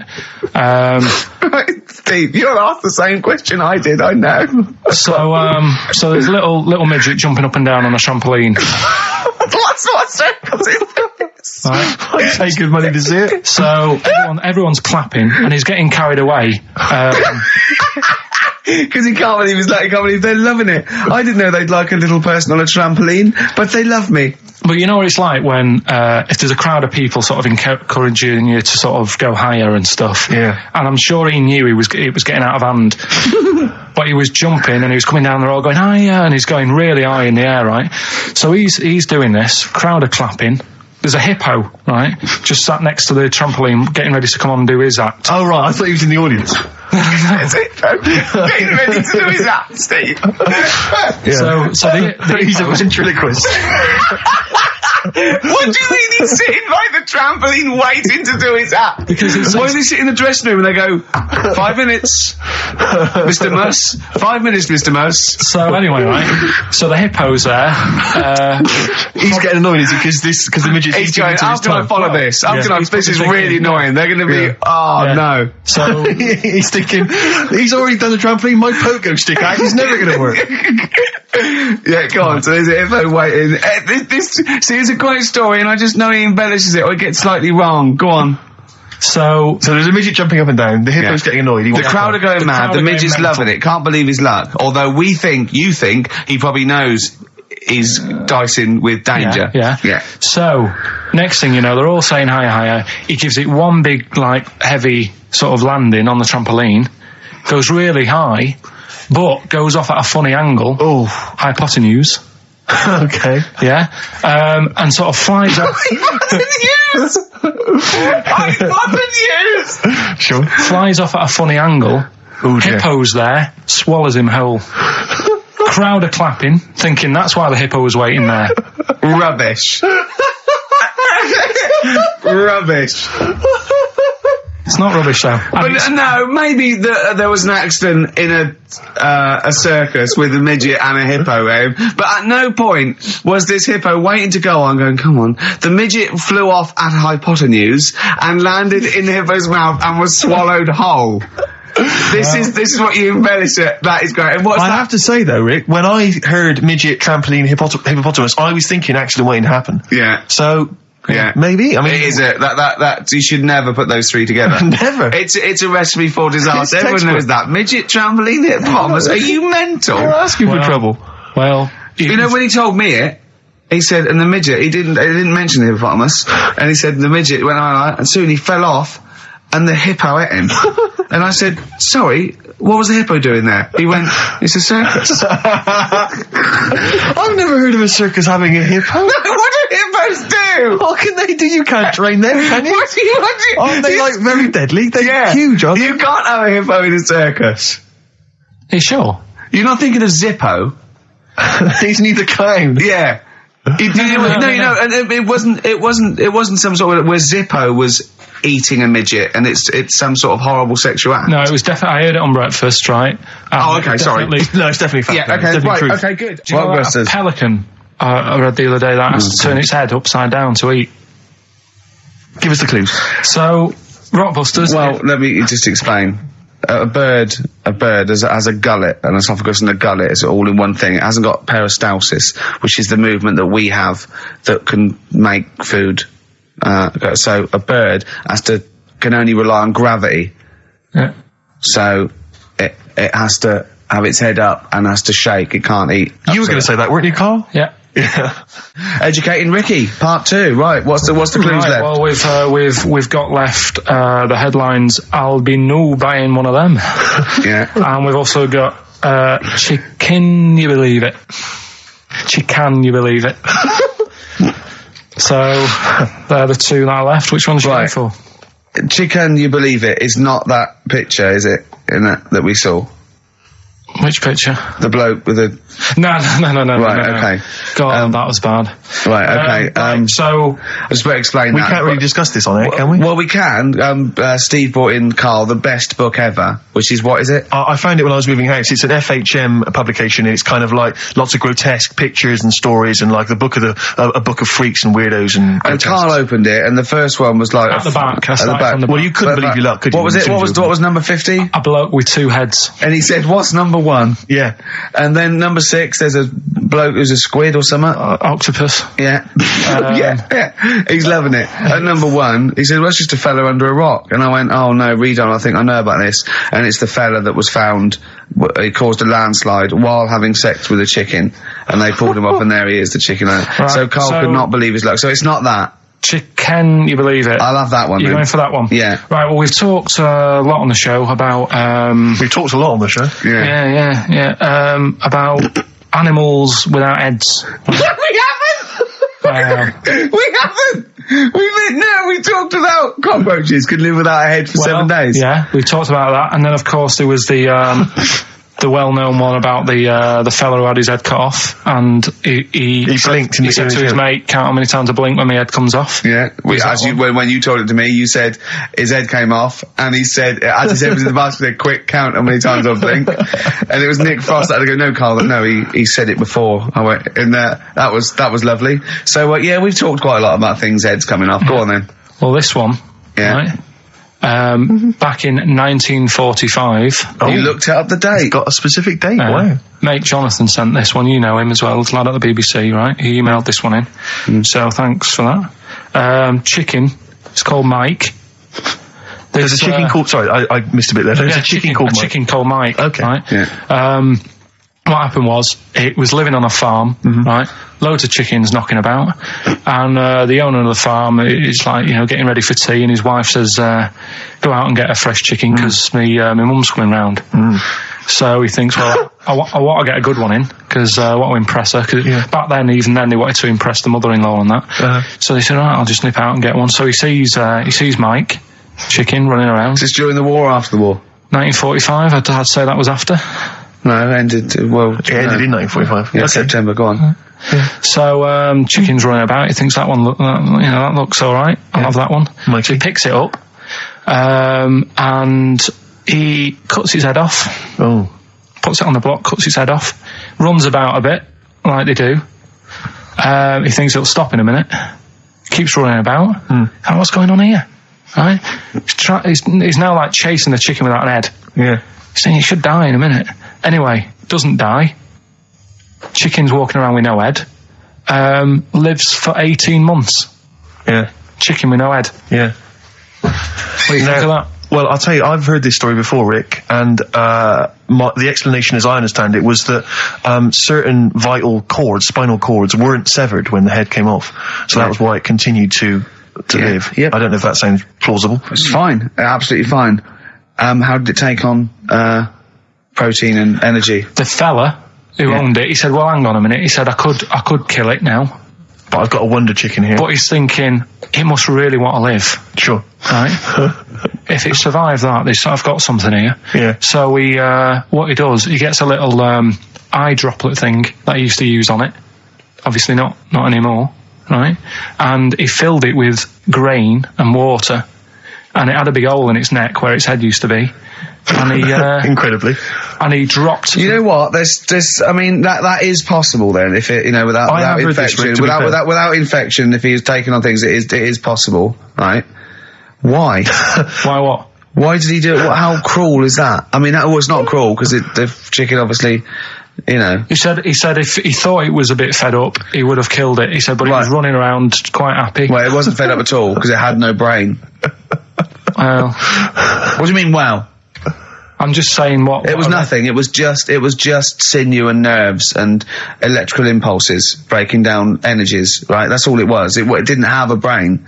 So it was... But I'm worried about the psychology of keeping a pet without a head. I'm worried more about what the farmer was thinking than the chicken. I tell you this, the question I'm asking is, was the mother-in-law impressed? I mean, that's why he set out. That's why he set out to shot Mike's head off. This is lovely, but it's just the head where you don't kill a chicken like that all at once. I thought we were having chicken for dinner. Come and look at this, running around the yard. Yeah.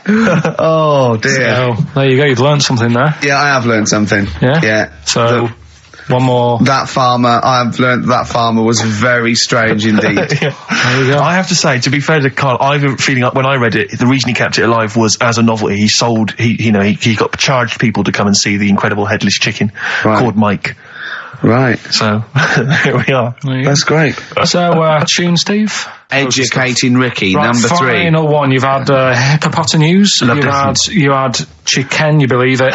And the last one is, I'll be no buying one of them. I love that one. All right.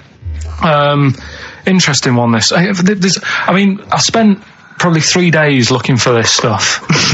Right? And another one that I came across, right? And, I was going to use, I was a bit like... What a great life you've got! I was just, going on the internet and that. And I also, look in magazines, found a story about a bloke who, I don't know, he was messing about with a chainsaw and I don't know, messing about with a chainsaw. He was juggling a midget and, whilst taking his alligator for a walk. And, go on. And his arm, come off, right? Come off? What do you mean his arm come off? The chainsaw took it off. Yeah, so okay. It was like, Again, anyway, He's going, oh no. Oh. So, there's a picture of him on an exercise bike, sort of just with a little stump sort of balancing, but he's getting on with his life, he's happy and everything, everything's fine, he's not complaining, it's his own fault, he's got no one to blame, right? So anyway, he goes to the doctors, and the doctor said, I can do something there.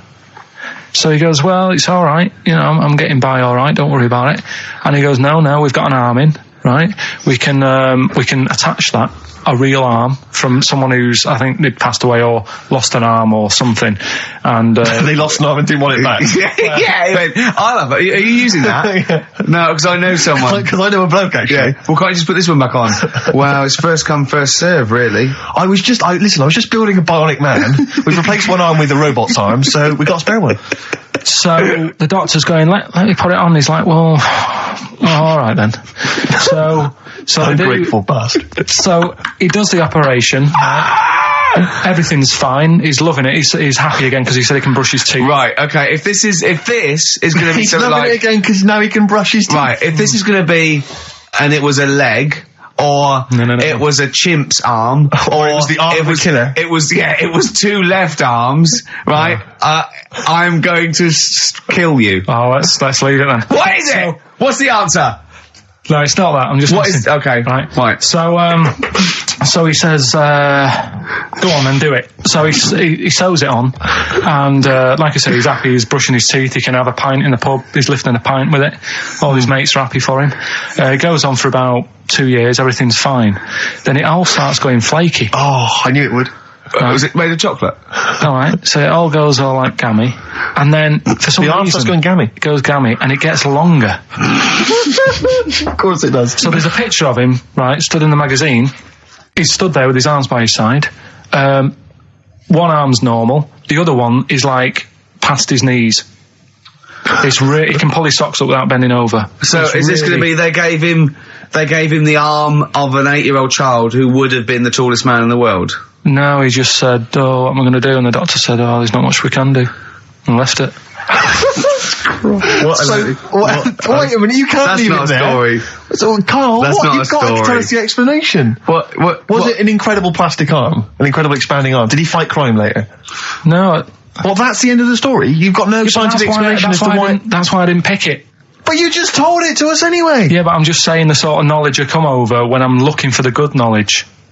Yeah? So that Why did hasn't his even arm made the grow? list. Why did this arm grow? He must have had an adult arm. They couldn't have given him an arm. I don't know. It's just why I'm... It's rubbish again, It's isn't not. it? Well, I don't. It's an interesting story, but you It's should have not, and it's rubbish. But you It should didn't have read to happen. the end. There was photos.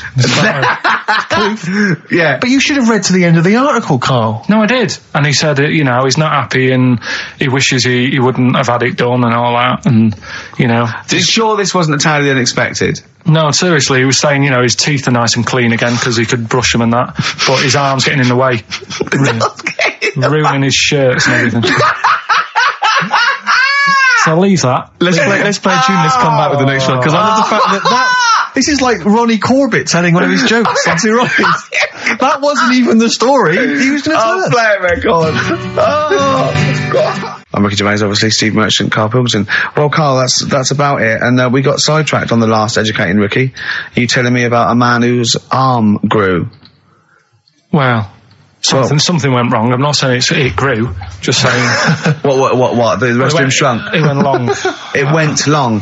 What, is that growing? What do you mean it went long? Did it grow, or what? Did it come loose? That's what I was thinking. Oh, so it's hanging by a thread that's made it look long? Yeah. Within the skin? It's like how you can stretch a pair of tights if something is too heavy. Arms are very much like tights. They are very much the like tights. one that we didn't get round to on Educating Ricky was I'll be no buying one of them. Go on. Are you familiar with the saying white elephant? Something is a white elephant. I don't think so. Hold on. You phoned me last night and said, what does white elephant mean? And I told you. Yeah, I know, but I know where it came from, but I just was wondering what it was about. So in what way is Educating Ricky you calling me up and asking me something? Well, do you know how it came about? You've given away some of the secrets of the show there, it would appear. I didn't realise he was phoning you for information. Well, he just asked me what the term white elephant meant in sort of like colloquial. Did he say, why are you interested, Carl? No reason. No, go on. Well, what it is, ages ago when... So what do we understand white elephant to mean? Well, some of the useless that's like a bit of something that you wouldn't want around that's just stood there doing nothing. Yeah. I'm looking at you, Carl. So years ago, when people used to use elephants... Years ago, go on. When people used to use elephants? Yeah, more than they do now. Right. More than they do now! This doesn't involve a midget, does it? No. So they'd use them in the workplace and stuff. Sure. Yeah, as factories. Yeah. To move stuff around and that. Yeah, security guards. Yeah. Can't trust them with the buns, though. That's why they stopped using them. Oh, right. God, go on. So there was loads of elephants knocking about, and the thing is, right, you couldn't move from. If you have a lot of something, you also have a lot of demic ones, don't you? A lot of what? Sort of demicky ones that aren't right, really. Demicky? Well, like they weren't properly. They weren't. They weren't properly. They weren't Sorry, Carl, what are you doing? Right, I'm getting to the story. So what I'm telling you is... They were a bit demicky, so they weren't Basically, properly. Have you started making words up? Right. Yeah, and you Stanley Unwin, Listen. reincarnated. Demicky? Yeah. There was a lot of albino elephants knocking about. Where? Where is this? Olden times. Africa. Yes! Should we say Africa? Yeah. If an answer's got a question mark at the end, I'm not sure. It's either Africa or India, but I'll give you a clue. Well, these elephants, do they have big ears or little ears? I didn't sort of notice the size of the elephants. What I noticed is they were white because they were albino elephants. Okay. Right? So that's why they're heading albino buying one of them. Okay. So what would happen is people who didn't know what they were doing, like, you know, you get people making a mistake buying cars that are full of problems and that. Back then when people were buying elephants, they'd go up to someone, say, I'm after an elephant, and the fella would say, yeah, I've got one here for you, this is a nice one. And it was all white and stuff, and it had like blue eyes. You should never trust a used elephant salesman. This elephant that's white with blue eyes. Right? This is great. So a fellow who didn't know what he was doing would buy the elephant and he'd get it back and it'd be all sort of lazy and stuff and what we're doing and stuff. And he'd say, what's up with this? And his mate, who's a bit of an expert with elephants, and go, oh, where have you bought that from? And he'd say, oh, I got it off that fella. And he goes, oh... All this embellishing nonsense in terms of the story. You shouldn't have bought that. So he goes, why? And he says, it's only albino, isn't it? And he's like, what does that mean? And he said, oh, it gets tired. It's not that good at doing work and that. You shouldn't have bought it. It steals from you. But elephants back then were like a god. You know what I mean? Right. You couldn't say, oh, I'm sick of this and I'm going to abandon it or anything, because elephants were seen as like pretty high up on the chain of things. So they'd end up being stuck with an elephant, that's an albino, couldn't do much, gets tired, basically gets in the way. So they said, that's where they're saying, like, you know, but a bit of a white elephant there. What do you reckon, Rick? I feel like I haven't been educated. I feel like I've lost something. So at that time in my life that I could never get back. I feel like I've sort of been soiled and I don't know where to start. I'm angry. Do you know what I mean? I'm angry. Sure, yeah, I can see that. And all that rubbish around. Look at his little face. Well, what was all that shit about a second-hand elephant salesman and his mate knew about elephants? What is it? They had blue eyes. What are you? Well, albinos have red eyes for a start. That's it. We've run out of time. What? What are you going to do about this next week? Are you going to actually do some educating next week? And what about Rockbusters? Are you going to make the clues proper cryptic clues? Well, that's the teaser, isn't it? That's what we'll leave them with. Will it be any good next week? Tune in and find out on XFM 104.9. Oh, I need some learning. I need some knowledge, Carl. Educate me. Might be able to help you. Go on. We've got three things, as always. I give them a little heading to tease you as to which one you want to learn first. Yeah. First one is the tip included?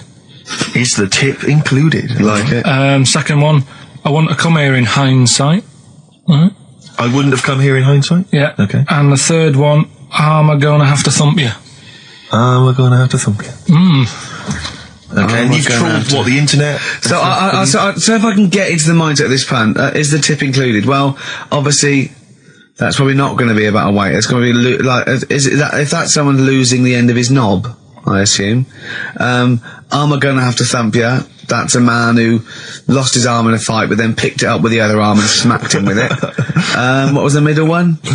I want to come here in hindsight. Hindsight. Hindsight? If someone was blinded by baked beans. Sure. So what are you going for then? I think I better go for, am I gonna have to thump you? Right, well this isn't... I've been struggling again, to be honest with you. Searching high and low for stuff, and some of these I had to leave till this morning. Right, because there's just not enough knowledge out in the world, is there, that you don't know about? I found out about something in the week about a guy who, was playing tug-of-war. This is bonus material, isn't it? He was playing tug-of-war. Oh, his arm came off. Only his arm come off. Yeah, he got caught up in the rope, yeah. No, he didn't. He didn't get caught up in the rope. He just was trying that hard and didn't want to lose. He kept over. He allowed his arm to be pulled off. He really wanted to win. And the other team pulled it and his arm come off. No. Well, I don't know who to believe. Well, think about it. If he's gripping... Yeah. as soon as there's tension, like the arm coming out of the socket, the hand might release. I think his arm got caught up in the rope. And so it was involuntary, as opposed to him going, well, my arm's coming off, but I'm not going to lose this. You might be right. That's the fact. That's a bonus. That's a bonus fact. Yeah, well, that's educated me. Well, a man lost his arm. Oh, interesting. Go on. Am I going to have to thump you? Yeah. Do you know the saying, shut your face? Yeah, I've heard the well-known Shakespeare, isn't it? Yeah. Do you know how it came about? No, Joe Dolce. No, go on. It's ages ago. Oh yeah, literally. Like knights who wore armour. Okay. That's armour going to have to thump you. That's how it came about. Okay, armour. They wore all the stuff and they had the helmet. And say if they're guarding something at night, stood outside a castle or something, and there's probably going to be two of them. Right, so they stood there talking and that, and talking about stuff, and the future, sort of, medieval stuff. One of them was like, "Oh, we should shut up." You know, I've been stood here for hours, and he's going on and on. Yeah, sure. So he'd say, "Shut your face," meaning, shut the guard down on your helmet, the visor, and I can't hear you then. So shut your face. Shut your face. And that's how it came about. Well, I suppose it would be interesting if I could just rely on it. I'm not sure it's true. I know, I just never know. It needs to be corroborated. It's like, I don't know where he got it from, but anything via Karl is precarious. Yeah, I mean, I feel like maybe you should give us your sources next time. You know, tell us where you got the from. Got it off the internet. Yeah, but where on the internet? I can't remember where that one was. I mean, I always go through like the news pages and stuff, and this news should be updated because they've only reached the 17th century, which was last week with people eating tomatoes off lead plates. Then I look at news and there was stuff about a woman who was in a shop and she, I don't know, they had some workmen in doing the shop up, and they had some wood glue left out and she asked for some pear juice, and then the guy went and thought the glue in the thing was the pear juice and she went and drank that. But that's not really news. No. So I thought, well, we're not having that. I wish you hadn't told us. There was one about... So there's some poor woman now whose tiles have fallen off because she tried to put them up with pear juice. Yeah. See, that's the danger of mixing up pear juice with toxic glue. Yeah. Your wallpaper and your tiles and everything just fall down. There's also... Be careful, everyone. Be careful. There's something about kids having hamburgers, it makes them fat. Hold on. What? Having food with high fat content can make you put on weight? Yeah. Don't believe it. You're an idiot. What's the next one? Well, no, let's play tune. You've still got to come. You've still got I Want to Come Here in Hindsight, and you've still got Is the Tip Included, but we've got a bit of... Carl just said to me, here's something. You can't hold your breath to death. Have you tried it, Carl? It's just another little lesson.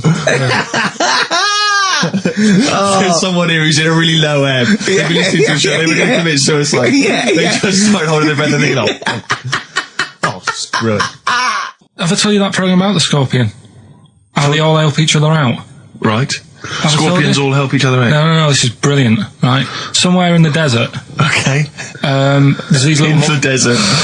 It's like these little monkeys that are underground or something. And there's holes. Is this Beneath the Planet of the Apes?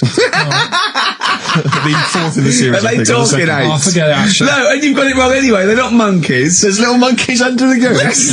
What are they doing then? They're toiling into underground mines? They're lizards, if you remember. And the lizard goes to sleep, and the bloke comes along. You've told this. We've done it, all right. Monkey from monkey.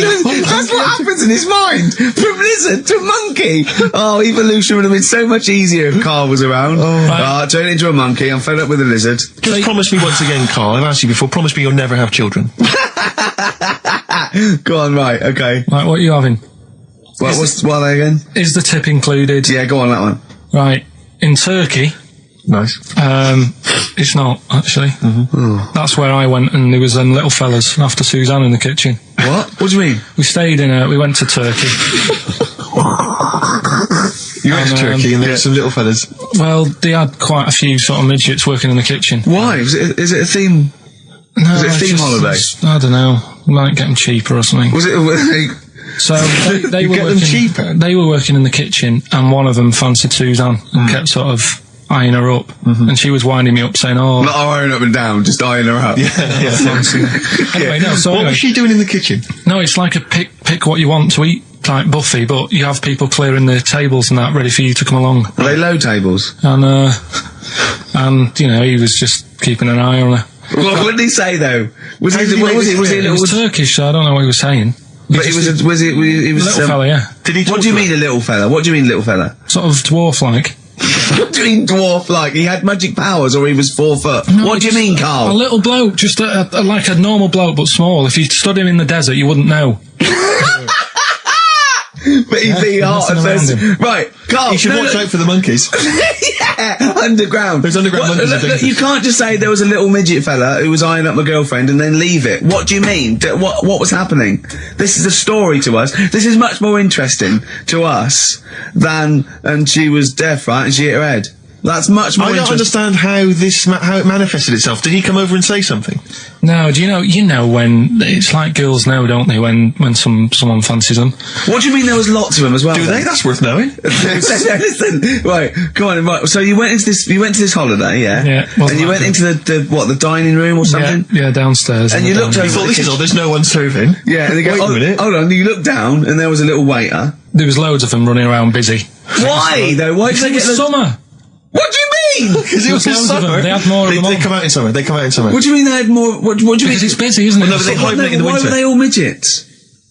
I don't know, maybe it doesn't heat stunt your growth or something. No! Well, they just happened to, maybe it was a thing that they did for tourists or something, I don't know. I just got on with my meal. It was a holiday, do you know what I mean? God. Right, So some midgets serving. I'm not going to ask any questions. Right, okay, yeah. So they're all little fellas running around, and this one always was like, you know, oh, do you want a new serviette? You know what I mean? Going out of his way to sort of... for turning on the charm. Yeah. Yeah, he was going out of his way. The others weren't. Right. I think what was happening is he'd been working with Santa all the winter. Yeah. This is sort of little summer break. This one He was hadn't your seen a girl. waiter, and so he was being polite to you. Maybe. But what did Suzanne say then? Well, she was using it to wind me up. What was she saying? Oh, he's... Oh, just like, you know, look He may be small, but he's well, built like a... Yeah, he's all man. so Were you jealous of a midget then? You were jealous of it him? is a bit annoying, isn't it? Why? It wouldn't bother me as much now, because I've been with her for ages. Right. But at the time, that might have been one of our first holidays, and it's like, you don't know, want to be what's going stolen on? I've away paid by for this holiday. Yeah. And then you get off with a midget? Yeah. Oh. So anyway, But it doesn't matter because you got chatted up by a bearded lady. So. yeah. tell you what, no, that's got nothing to do with that. What were you going to say? No, What were you going to I say? was going to say the hotel was half board, and maybe. Oh, right. I thought you were going to say it's just one of her shortcomings. So listen, right? Play a record. Right. Badly drawn boy, born again. Right, just get this educating Ricky out of the way. So, Turkey, yeah. So what is this again? This is educating Ricky, is the tip included. Right. Apparently a fellow was on holiday in Turkey. He's just having a normal holiday, weather's good, you know, he's having a good time. And Waiters are all normal height. Yeah. He's having his meal. He hears a load of screaming going on in the kitchen. Hold on. Has his girlfriend wandered in there? And they do, With a step ladder. the circumcised people in the kitchen, and apparently... What are you talking about? Whoa. Slow down. We were Sorry, sidetracked there for a minute. what are you talking about? Well, I'm excited about two things at once here. One, they circumcised people in the kitchen. Two, I guessed it was someone losing the end of their knob. He did, yeah. I started thinking like Karl Pilkington. Extraordinary. That is amazing. Apparently it was going on. It wasn't just a one-off either. Well, when I say a one-off, I mean they did it more than once. Yeah. Right. And there was it was there for a week, and apparently the first night it was quiet, and then the rest of the week, every day it'd be like having his breakfast or even his lunch or even his tea. Yeah. Right? He'd be doing it all day. Oh. You'd be hearing Lunch and screams. breakfast, fair enough, really. Yeah, Circumcision at tea time. Don't do that. And apparently it's a tradition over there. You can't even make a complaint about it. It's like, well, you should have found out before you come over See, it. I can't believe this is Sorry, true. I'm a little I bit can't lost. believe this is He was in true. a restaurant, in a hotel, and there were people having circumcisions in the kitchen. Yeah. Is that right? I'm even worried that we're bordering on the racist here, suggesting that is position that Turkish people cut the end of their cocks off in the kitchen Yeah. at meal times. I think you're wrong, Carl. This sounds ludicrous, Carl. No, I don't think it happens everywhere. Right. I think this Just in Oh, particular this restaurant. hotel. certain places. Certain hotels. Certain hotels. What, is it like 2-star? Yeah. Why did he go to the Foreskin Inn? It was his own fault, wasn't it? So that's... Sorry, that's it, is it? Have they closed? Sorry, no, wait. That's the story. You educated me, right? Once a fella saw some Turkish people cutting the tip of their... No, I'm off in the kitchen. Thanks very much. Thanks very much, Carl. Got any more? Well, there's things you can learn from it. Either don't go to Turkey. No! Don't have calamari when you're over there.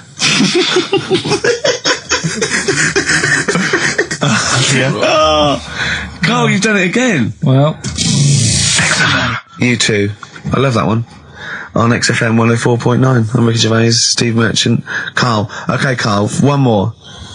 Can't we just... Don't get the but just because so far you've come up with nothing. What's the last one? Give us the teaser clue again. It was, I want to come here in hindsight. I wouldn't have come here in hindsight. Yeah. Right, give me some education. This will be the thing that teaches me something. I can feel it in my bones. Come on. There's a kid in Kenya. He was messing about with some beans. Magic. We guessed that as well. You did, yeah. He's fed up because we've guessed his puns, I think. He put one of them in his ear. Yeah. The mum or the dad said, what have you done that for, or whatever. Yeah. So I'll have to take you to the doctors now. So they took the kid to the doctors, and the doctor said, he said, I can get that out, I can sort that out for you. So, he took it out, and the doctor said, right, that's £3.50. And the dad said, I've only got £2.70 on me. And the doctor said, right, well, and he put the bean back in his kid's ear.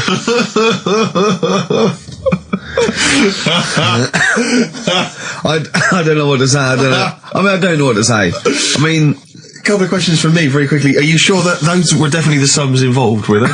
Well, the equivalent of whatever the deal with in Kenya. Yeah. It was the equivalent of £3.50. So what currency was it, Carl, that you translated into sterling? I don't know. No, it was saying in the thing. It said the equivalent of £3.50 £2.70. Did it say that? Yeah. So did it say that? Yeah. Carl, look at me. Did it say that?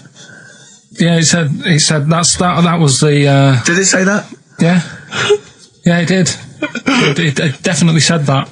Definitely. Yeah. So it's just like, I suppose, I don't know. I mean, all these things. The idea is, it's not like a lesson. It's like, I'll tell you this. See what you can get from it. Sure. So you look at what I've told you already. The knights who said shut your face. That's that's amazing. That explains itself. Yeah. Turkey with the circumcisions in a restaurant. Yeah. That'll hold me in good stead. Yeah. Don't go there. Whatever. Yeah. This one. If you're in Kenya, don't put beans in your ears or something. Doctors or carry £3.50 or the equivalent of. It's just the idea that the doctor put it back in his ear. He forced it back in his ear. So is it still there to this day? I mean, is there any update on that stuff? Or does he go back with the £3.50? I presume he either went and got a second opinion, see if he could get it cheaper. Right. Or another doctor. Yeah. Or he said, right, I'll come back next week. Yeah. After I've been paid. Or he saw how the doctor did it and thought, well, I'll have a go at that. Shall I get home? Yeah, for free. But he never said how it ended. No. But, I mean, I apologise for this week, 'cause I mean, I haven't got that much out of it. You've not been enriched. It was very, very light. Like I say, there was the tug of war. There was a fella in Scotland who had a load of tattoos. Okay. Is that it? Is that the end of the story? 98% covered. Right. Just between his toes, he didn't have done. Why not? Because it looks stupid. I don't know. It just said 98% done. What else? Are you going to drop the feature? Are you worried? I'm thinking about it. Don't drop the feature. To be honest with you, Pete have probably written about this already. This has been a classic. I'm concerned because it's my favourite part of the show. I'm wondering, is there something else we could? What could we do to help you out? Because I hate to see it go. Well, we can't really, and he's moving this week with the old fella, so that'll take him about 4 days. I'm worried you're not looking in the right. Why don't you go to a library? That's Steve Merchant and Karl Pilkington for you. Coming up on the show, we've got Educating Ricky. I'm Not happy with this. Oh, really? Because the last few weeks have been genius. What is a drop in quality, is there, of the education of me? Well, it's just, like I said, I've wasted a lot of time this week searching on the web, right? You wasted a lot of time searching on the web because you come up with things that aren't true. Why don't you look in books and verified sort of like journals? The web is the new book, though, isn't it? No, the web is the new book. That's the new going wrong. Yeah. Well, so I've been searching. There's hardly anything. I spoke to you in the week. About Monday or Tuesday. What did you say? There's nothing happened this week in the world. There's nothing going on. There was a new car wash that you can put dogs in. There was a car wash you can put dogs in. That's the only thing that's happened in the world. And that and the jellyfish, and we've covered that. So, so we've got, I've managed to find some bits, but it's not that good. Do you know what I mean? Like last week when you were laughing at me about... Why do you want to confuse machines? Do you remember when he put in Y to a computer search engine to try and confuse it? I love the fact I want the computer to come back. Why not? And your head explode. I mean, I love the idea that you're trying to. What? I mean, it's better than what I thought you were going to say, which is, what if you put a fly in there? Anyway, yeah, right. We were talking about flies getting in a pod, and do you know, like how a Barbie doll, if it was real, it wouldn't be able to work. Do you know what I mean? A Barbie doll, if a woman had the proportions, she wouldn't be able to tie her shoelaces up and stuff because her legs are too long for her back and all that. Flies, scientists can't work out how they fly. It's a bee. It's a bee. It's a bee, not a fly. No, a fly as well. No. A fly is, apparently its body is like too big for its wings, and they still can't work it out. Yeah. How it flies. Which in your mind says what? Something spooky going on there? They have worked it out. It's the fact that what they do, the wing actually beats a ridiculous about 150 times a second, so it displaces air. Yeah. So they have. I know what you mean. It's incredible that it can fly because it's got such small wings. Yeah. All right. And it's a bee, not a fly. So, yeah, but other than that, good point. Bowie. Another classic. Be My Wife off the Low album, David Bowie. Carl, come on then. Right. I need some education. It's Rockbusters. I know, but I need education. I need some education. But we've promised some Rockbusters. Educating Ricky, I will be ditching before Christmas. Why? It will be going. Why? Because there's nothing out there. It's just struggling. We have still got Educating Ricky. Go on, let's have one. No, I'll give you the titles. Give me the titles, yeah, got you. Right, you've got 3 bits of info that's gone on in the world, or possibly sort of information. Older times. Never go further back than the 17th century, do we? Well, no, let's make it clearer. There's 3 bits of information that people have put on the net, whether or not they're true. Different issue. And that he still gets it a little bit wrong in translation, and sort of adds bits to it. Yeah, go on. So we've got. I love it when he plays out those historical dialogues. You know, it's like the 15th century where he goes. So anyway, a bloke says to himself, "I'll tell you what I'll do." So the horse isn't happy. Yeah, go on. Right, so the 3 that you've got to pick from, you've got Get Your Kit On, We're Off Down the Butchers. Let's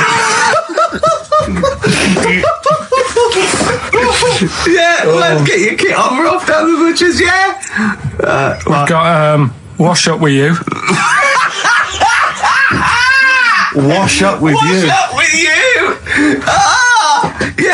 And the last one I couldn't really think of a good title for, so it's just why don't they just get a diary or some paper or something? We've got to make this into a book. This has got to be a book made for Christmas. God. Chapter headings. Oasis, Live Forever on XFM 104.9. Right, we're in the swing of things. It's mine and Steve's favourite bit of the whole show. This is what we do this show for now. Educating Ricky. Yeah. Go for it, Carl. As you said, learning can't be fun. Yeah. Yeah. Okay, I'll go for the one. What's the one about the butcher going down the butcher shop? You've got Get Your Kit On, We're Off Down the Butchers. Yeah. You going for that one? Yeah. Well, do you know the saying, don't let the cat out of the bag? Yeah. Do you know what it means? Yeah, well, don't give away a secret. Right. Well, do you know how it came about? No. Well, ages ago. Before, like... Ages ago. 17th century? Yeah, before, like... Yeah, 17's good.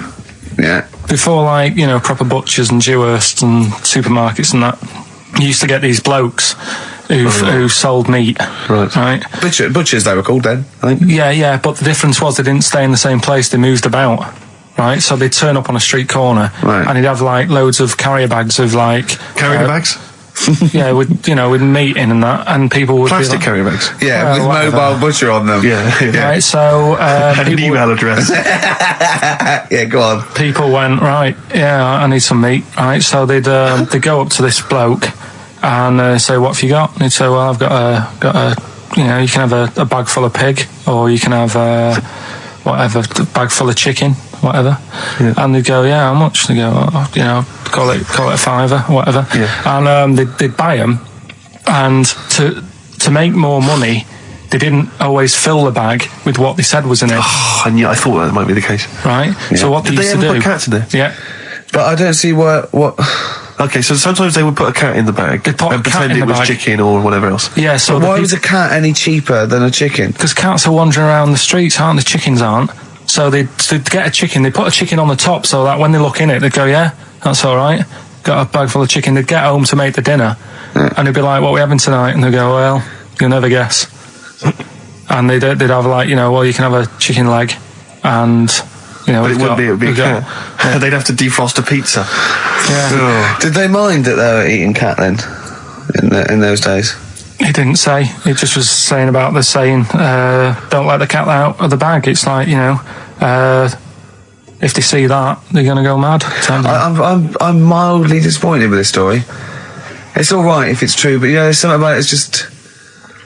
I want to know more. He always leaves it. Is it Karl doesn't quench your thirst for knowledge? He creates more. I don't know if that's a good thing or not. Well, yeah, he's like the pot noodle of information. Yeah, do you know? He never. I want to go. I'm not nourished by it. It's if for every fact he tells me, there's 10 others that spring up that I have to get clear. Well, so it was the people that were doing this. It was the dodgy butchers that coined this phrase. Were they saying to each other, don't let the cat out the bag? I.e., what I mean by that, Jack, is don't let them see the cat. Yeah. What we've stuffed in there. Yeah. Dodgy butcher, there's another phrase, isn't it? So that's the first one. Is that a euphemism or is that dodgy butcher? As his meat delivered around the back. Sure. So that's that one. So let's get your kit on. What does that mean? It's a euphemism for homosexuality. Okay. And meat, presumably, in that means different things. It doesn't. It's a word that is also a male would bird. it mean chicken or cat necessarily in that context? Or well, I suppose it could. Yeah. Karl's look at him. Karl looks at you like a cat. Yeah. Whenever we leave him behind, if we don't talk like straight at him and let him see our lips moving, and it's, you know, monosyllabic and very look, he's lost in that conversation there. He just drifted off, didn't you, Karl? No, I just was also thinking on animals and that. Something else I was going to use. Go on. Was this isn't a radio show, is it? I just suddenly caught myself. This is nothing. I told you that before. It's been bad today. No, but I mean, it's the way, this casual way that it's like we almost have no regard for our listener, and I'm not proud of that. I just don't know what to do about it. Do you know what I mean? I don't know how to do this properly. I mean, we're just chatting here. I mean, it's only Anderson who's seen through us, and that surprises me that more people haven't. I mean, what are the figures like? Do people listen to this show? I'll find out for you. You keep saying that. But, yeah, there's this parrot, and, apparently it lives Rick, it's unique, if nothing else. I mean, when you wake up with Woken tomorrow, you're not even going to hear him start a line with, there was this parrot. Go on, there was this parrot, yeah, go on. And it can talk and that. Someone's obviously, you know, taught it how to speak and that. And, it flew away, and it's living in this church, right? And people are at the church doing hymns and that, and then trouble's brewing. In between the hymns. That parrot was owned by an old miner who used to swear a lot. Yeah. Well, then the vicar is going to be really annoyed. That vicar's going to go on. I just hope it stays quiet during the vicar's sermons. Yeah, go on. Have you read it? No, go on. Have you read it? No, because that's what happens, right? Go on, tell us, Karl. During the hymns, it's sort of effing and jeffing and stuff. Effing and jeffing? Yeah. And everyone's like going, oh, you know, it's quite funny, really. You know, it doesn't know what it's doing. Everyone's having a laugh. Yeah. But it's causing a havoc at funerals. When did this happen? Not years ago. John was a much loved man. He was a wanker. Yeah. So anyway, so that was another What story. can you say about Uncle John? Bollocks. Oh, Carl, I love the fact that when you look at things, you go, that's interesting. The parrot swears at funerals. That'd be a nightmare. And it stays with you. You see, for a simple man, you retain an awful lot of knowledge. It's just all rubbish. all Do you know what I mean? If you just replaced all this rubbish with good stuff, you'd be an intellectual. Yeah. Really. Because, I mean, your attention is fantastic. So Did I lose you again there, did I? So was it the word retention? we've still got Wash Up With You. Yeah. Should we play a record and do Wash Up With You? Yeah, we'll play a bit of Aqualung then. Aqualung! Right, that's Aqualung. Good time's gonna come, innit? Right, Carl, come on in, educating Ricky. So, don't let the cat out of the bag, that's where that comes from. Comes from a crafty butcher. Right, go on then. So the next little headline is Wash Up With You. Wash Up With You, go on. You want to know about that? Yes. It's a survey that they did. This week. They? Yeah, some university did some survey. Brilliant. Did a world test on washing up. Yeah. And each country were given 140 pots to clean. Brits were the quickest. Yeah. Turkey were the slowest at washing up. The Turks. It's not because the little fellas that work in the kitchens with no... Is it? They can't reach. Spain were the cleanest, and the Germans were pretty good as well. So I don't know where to start with this. Honestly, Steve, I don't know where to start with that. Look at his face. It was really light, right? We've had the parrot, right? These are things that I found. Found the parrot, right? I've told you about the dog in the car wash. Right, you didn't tell me about that. You said there's a car wash for a dog. That's all you told me. Yeah, the but parrot, you said there's a parrot. What? It's a problem at funerals. Yeah. That's nothing. That's nothing. Do you understand? And They used to eat cats. what else have we got? There's an elephant in India with sore feet. Why? There's an elephant in India with sore feet. Now I'm interested. Why? Tap dancing. Why? See, I didn't write that He's much trying down to about break it. Roy Castle's record. He's still going. Go on. What is it? Think. It's an elephant, and it was really old. It was about 76. Right. And it had sore feet because it's old, and They don't make stair and lifts that big, do they? roads are bad and that. Yeah, go so they said, what are we going to do? And the town was like, oh, you know, we're used to seeing it around. It's part of the thing, you know, we don't want it to have sore feet. Yeah. So they got some slippers made for it. And it had like a picture of the elephant looking happy wearing some slippers. I love him. I love Carl. His world. Think of it. Where did you see this picture? That was on the internet. Right. That's a lesson, though, for any elephants listening. You know, don't wear stilettos to work every day, No. because it can do your feet in. So that But it's don't elephants have really bad memories? no, they're really great good memories. Oh, do they? Yeah. Oh, well, that's good then. No, I just thought they'd forget where they put them. I thought there was something about elephants having bad memories and that. It goes on. Where's my slippers? Yeah. I'm sure I left them by the test. So sorry, there's an elephant walking around wearing slippers. yeah, that's in What kind India. of slippers? Those sort of old man ones with the sort of check. well, round ones, I imagine. Yeah. Big round ones. There was that going on. And is it happening? Is it happier? I mean, does it feel No, more it satisfying? looked it. Did it look? How can you tell? How can you tell if the elephants, please? What else is there? There was a woman who's had a breast insured for 150 grand. Right. Okay. Any Okay, more what? information there? What? Third party fire and theft? Don't know. It had a picture of her with them, like, you know, out. I just thought, yeah, he should get them covered. He's done another real joke. Brilliant. That's a proper joke. He's done. Look at his little face. He smiles. I'd like to see you on one of the sort of TV panel games. If they could bring back sort of celebrity squares, Yeah. it'd be amazing as the centre square. Oh, that would be Wouldn't that be incredible. extraordinary? Or on that countdown in Dictionary Corner. I imagine him in Dictionary Well, Corner. I'd come up with cat. If that helps at all. Yeah. Memblant. Yeah, what does that mean, Carl? Just anything you want it to mean. Oh, what I've got. There's a dog that's got a cough in Singapore because it smokes 20 a day. Right, okay, another one. No, it's the last one in it, so Yeah. we'll save it. The last one we've got is why don't we just Sorry, get- what was that? Wash Up With You, that was it?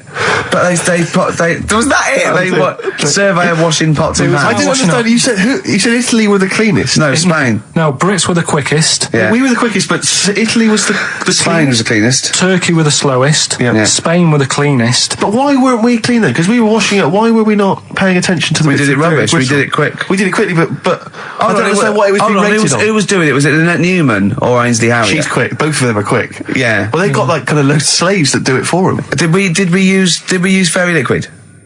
Don't know. It didn't have. Did we use a whole bunch of Boy Scouts? Didn't say that. Just like said, it just said, that. Who had the softest hands? Who had the softest hands? So it didn't say. I didn't. Why is it we don't get notified that this is taking place? I don't know. When I was a kid, no one ever said, we need recruits because we're doing a survey on who can wash up the quickest. Are you disappointed in yourself with that one, Carl? It is pretty dull.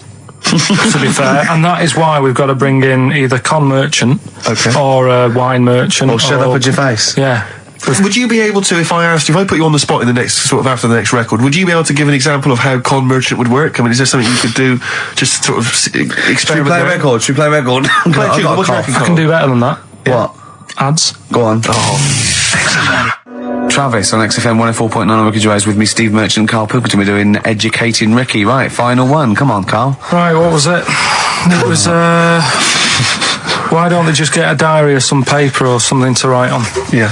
Because snappy. I couldn't think of a heading for it. It's basically, Go on. people who have tattoos, I've never understood it, right?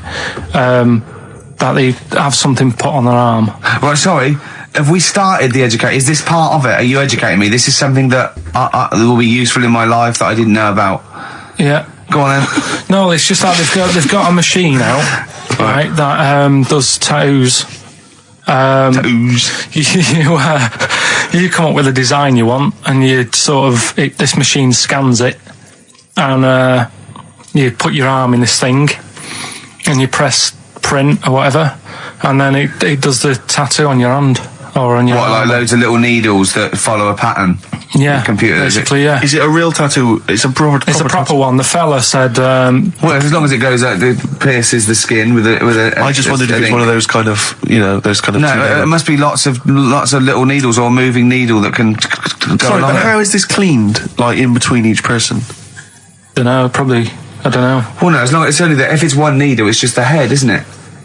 If it's one needle that moves, does it like loads of little... What are we gaining from a machine doing it? Just because they're not going to sort of mess it up. But hold on, how do you keep your arm still? Because your skin moves slightly. It's the machine sort of strapped to your arm. Right, and so the fella said that the tricky thing was in all this, it was the fact that, nobody would let him test it out on anyone else, so he had to do it himself. But did it work? Because the thing is with a tattoo artist, they can see when your skin's moved and they can see what they've done and they keep wiping it and looking, whereas a machine's just got to trust itself. Yeah. So I think one needle could go wrong. If it was a lot of needles, that it just came down, 1,000 needles that was an imprint. Yeah. But obviously I'm asking someone who hasn't delved any further than there's a machine that can give you a tattoo. That's all you've got at the moment, isn't it? Well, basically. That's all you've got? I mean, that's what I've got, because I'm not a fan of tattoos. I don't... But where did you read this again? This was... Internet? This was on the internet, yeah, it was, yeah.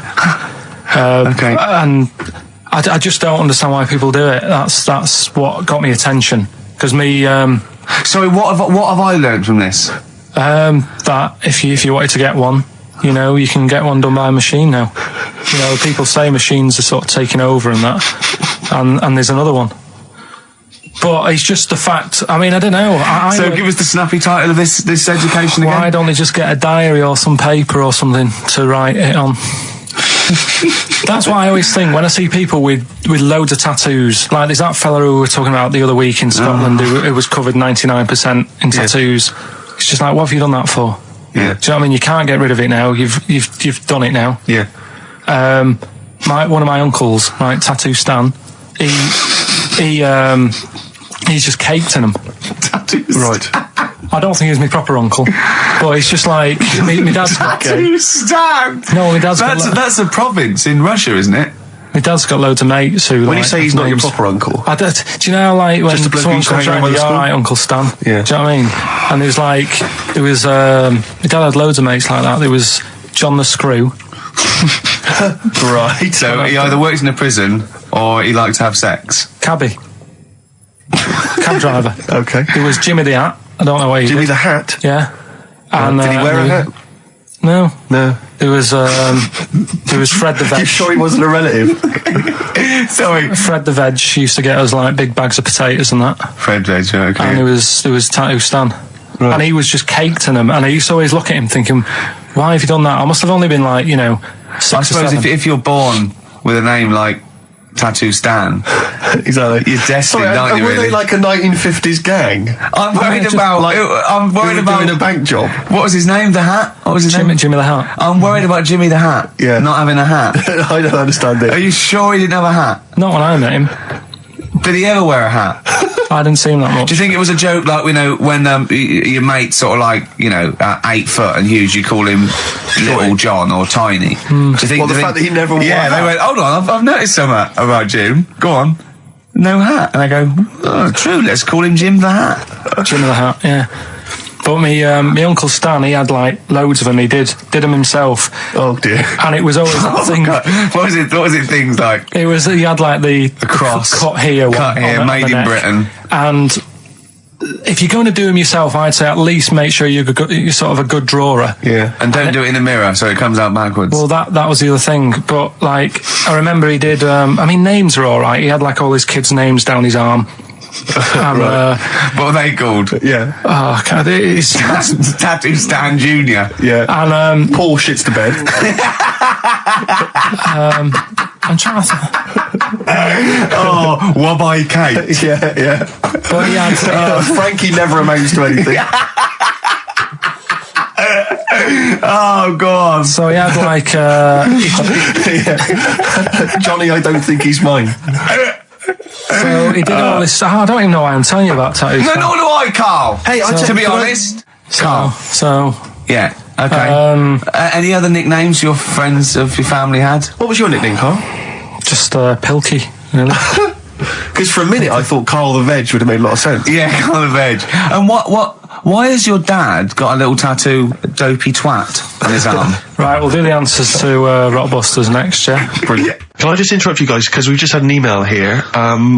I hate to query you, Carl, and your educating Ricky section, because I know you put a lot... Don't read this, let me just read it for you. Just had an email here from Olivia, and this has also been corroborated by someone else, I forget who it was. She just tuned in, and she just heard you explaining the expression, letting the cat out of the bag. Sure. It's all to do with cats that were put in bags by dodgy butchers, possibly the 17th century, we're not too sure. Anyway, she claims... Well, let me see, she says she uses both the words twaddle and crap. In relation to your definition. She says letting the cat out the bag is an old shipping expression from when sailors used to get flogged for their misdemeanours. The cat letting the is cat, the cat of of course nine it is. tails, which is a kind of whip thing that they used to keep hanging in a bag below deck. If it was discovered that a sailor had done something wrong, the cat would be let out of the bag and he'd get a whipping. Hence, don't let the cat out of the bag. We need to cover something up. Which she's talking nonsense, no, right? she's not. That's she the is, truth. That's because the one I read about that was there's not enough room in here to swing a cat, right? And that was people who worked on a boat. Yeah, but that's the same one. Well, that's fine. They can have two expressions for the They're not same going to keep going on about people working on a boat to get loads of things. You can't have two phrases about the same thing. They're not going to be going to do with their time. Think how many just coming up. Think how many metaphors have birds in them, and it's ridiculous. Why can't you can have as many sounds as you like about anything, Carl. Yeah, There's not a rule. whatever. They don't go, we've made one up about the cat of nine tails. Well, cheers for that, Oliver. Olivia. Yeah. Don't see your email coming up with the Rockbusters answers, so Let's give us the answers. Let's give them out. The first one was That was the Christmas song. Remember them? Dissing all over the place as usual. Absolutely. Dissing all his mum and everyone. Yeah, it's a little bit Christmas. of cussing in there, which they bleeped out, thankfully. Carl's in a bad mood already. He's been in about 3 minutes and he's in a bad mood, getting stressed. If you can't hack it, leave. What's the matter with you? no, I'm just saying, I was meant to enjoy last Saturday off and I didn't. Why not? Why is that our fault? Because you weren't here?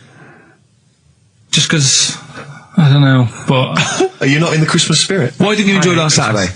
What did you do? I went all the way back up north again, right, because it was Suzanne's dad's birthday, right? I was busy last week, didn't have time to get him a present or anything. Didn't have time to get him. So I got to Euston Station, but a card for him, which was a Christmas card, so he wasn't happy because he was saying it's my birthday, and I said, well, I won't be seeing you again. So I've got a joint card. And then we went out. Did you get him a present? Well, no, because we went out on Saturday night for something to eat at this pub that he likes. It was a nice steak and onion rings, right? Lovely. So he should have been happy anyway. Yeah. But What, you paid for it? no. But you should have been happy anyway. Suzanne paid for that because it is her dad, right, not mine. So I said, all right, what can I do? I said to her. So she said, just buy a few drinks or something. Anyway, I didn't get around to getting drinks. I can't believe it. Didn't get round to getting the drink. Right, so I said, right, I'll pay for the cab. Right. Oh, what a lovely Christmas gift that is. Yeah, So, £2.50. I paid, no, it was like in £3 Manchester there, it is. £3 back. So £6 you spent on him? Well, no, I spent more. See, that's what he said. He You said, get the Bolton and back, can't you, for that? He said, oh, you've spent on me £6 for my birthday. I said, no, I haven't, because I gave the taxi driver a tip. I'm a little bit worried about his attitude as well. Because even if, I mean, that is a stingy present, but you don't say... Well, I mean, let's be honest, that's the worst Christmas gift ever, because, I mean, you're pretty bad, like we discussed in the past, but at least you spend a bit of money. Yeah. It's just thoughtless. Yeah. This is nothing. I You know. haven't given him any time. I mean, I would... And I knew my demographic. They loved it, my yeah, family. the They couldn't scratch believe card. their luck. You know. Well, a tenner. You spent a tenner on him. Well, the cab fare was £6. But the thing is, it's not. I don't think he's saying that. I think it's the fact that this is like, you know, frittering away and it's kind of he would thoughtless, isn't have loved to. I'm sure he would have been appreciative of a lovely £10 gift that you cared about and bought. A book he probably likes fly fishing, doesn't he? By J.R. Hartley. If you'd have bought that, he'd have gone, "That's what I was looking for." Or what I was looking for, Carl. Bloody hell, Carl, you little bald twat. That's just what I wanted. So, all right. So just calm down. So what have you got planned for Christmas? Is this what, I mean, are you doing the same approach with Carl, Suzanne? excellent. You've paid me milk bill for this week. That were nice. I'm spent this year. So what, have you planned anything for Suzanne, or are you just... Yeah, I'm taking her out Christmas Day for something to eat. Well, Right. does she know that? Was that? She's working today, so she, you know, so... Right, okay. So what Christmas gift have you got? That's it, I'm taking her out. What, you haven't got a present? No, because we spent a lot Don't this forget, year. that's half yours, though. You're going to be eating. You're not going to just be sitting there watching her eat, going, "Oh, I'm hungry, but I spent all." You're going to be eating as well. That's half yours. So she's got nothing to unwrap. He's like a cat who's been hit. She's got nothing to unwrap. There's nothing. She's going to hand something over to you, because I've met the woman. She will. She'll hand something over. You'll open it. You'll love it. Right, I might get something today. You shouldn't take me to begrudgingly persuade me to do it. God. Yeah. Right. So... anyway. Yeah. Well, I'm gonna try and stick in some Christmas songs. We're not playing all Christmas songs, but I brought in a couple. So this is Christmas, John Lennon, Yeah, The River, Joni Mitchell, Yeah. Fairy Tale New York, one of the best Christmas songs ever. Oh, well, what about a bit of Pretenders? That's a good one. 2,000 Miles. Let's hear it. It's the best of. You've been voting in all week, sending your emails. So here's the clips that you wanted. Karl Pilkington in the chair now. The talked about. The acclaimed Educating Ricky. Right, well, just in case anyone's new, doesn't normally listen, basically, I'm educating Ricky. Do a bit of research in a week, find stuff, news, history, anything that's interesting. 3 stories, I give them a nice little headline. You take your pick. Between now and 3, you're going to learn 3 things. Yeah? Yeah. So, the headlines are... I'll be no buying one of them. Give us that again. I'll be no buying one of them. Nice. Okay. Yeah. We've also got Hippopotamus News. Okay. And Can You Believe It? Can you believe it? Well, I'm going to go for Hippopotamus News. Hippopotamus News? Right, well, this one, it's... I'm not going to take the credit here. I heard Christian talking about this on Breakfast, right? Because it's a good story that happened. Basically, I don't know if I told you about it last week when we were having our spaghetti, but I think you did. Right, I know what it is. I know what this is. Okay, I've not heard this. right, there's a little midget. Right, there's a circus. I'm loving it already. Circus going on somewhere. I think it was in America. And Is that present day or old times? I'm talking like in the last 3 weeks. Okay. Right, little midget. Circus, really packed out show. People are loving it. Steve, you'll ask the same question I did. I know. So there's little midget jumping up and down on a trampoline. What's circus is this? Right? Pay good money to see it. So everyone's clapping, and he's getting carried away. Because he can't believe it's that. He can't believe they're loving it. I didn't know they'd like a little person on a trampoline, but they love me. But you know what it's like when if there's a crowd of people sort of encouraging you to sort of go higher and stuff. Yeah. And I'm sure he knew it was getting out of hand. But he was jumping and he was coming down, they're all going higher, and he's going really high in the air, right? So he's doing this, crowd are clapping. There's a hippo, right, just sat next to the trampoline, getting ready to come on and do his act. Oh, right, I thought he was in the audience. Getting ready to do his act, Steve. Yeah. So he's a ventriloquist. What do you mean he's sitting by the trampoline waiting to do his act? Because why does he sit in the dressing room and they go, 5 minutes, Mr. Muss, 5 minutes, Mr. Muss. So anyway, right, so the hippo's there. He's getting annoyed, is he? Because the midget's He's going, how can I follow this? How can I, this is really annoying. They're going to be, no. So he's thinking, he's already done the trampoline, my pogo stick out, he's never going to work. Yeah, go on. So there's a hippo waiting. See, it's a great story, and I just know he embellishes it or it gets slightly wrong. Go on. So there's a midget jumping up and down, the hippo's getting annoyed. The crowd are going mad, the midget's loving it, can't believe his luck. Although you think, he probably knows he's dicing with danger. Yeah. So, next thing you know, they're all saying higher, higher. He gives it one big, heavy sort of landing on the trampoline, goes really high, but goes off at a funny angle. Oh, hypotenuse. Okay. Yeah. And sort of flies out. Hypotenuse! Sure. Flies off at a funny angle. Oh, dear. Hippo's there, swallows him whole. Crowd are clapping, thinking that's why the hippo was waiting there. Rubbish. Rubbish.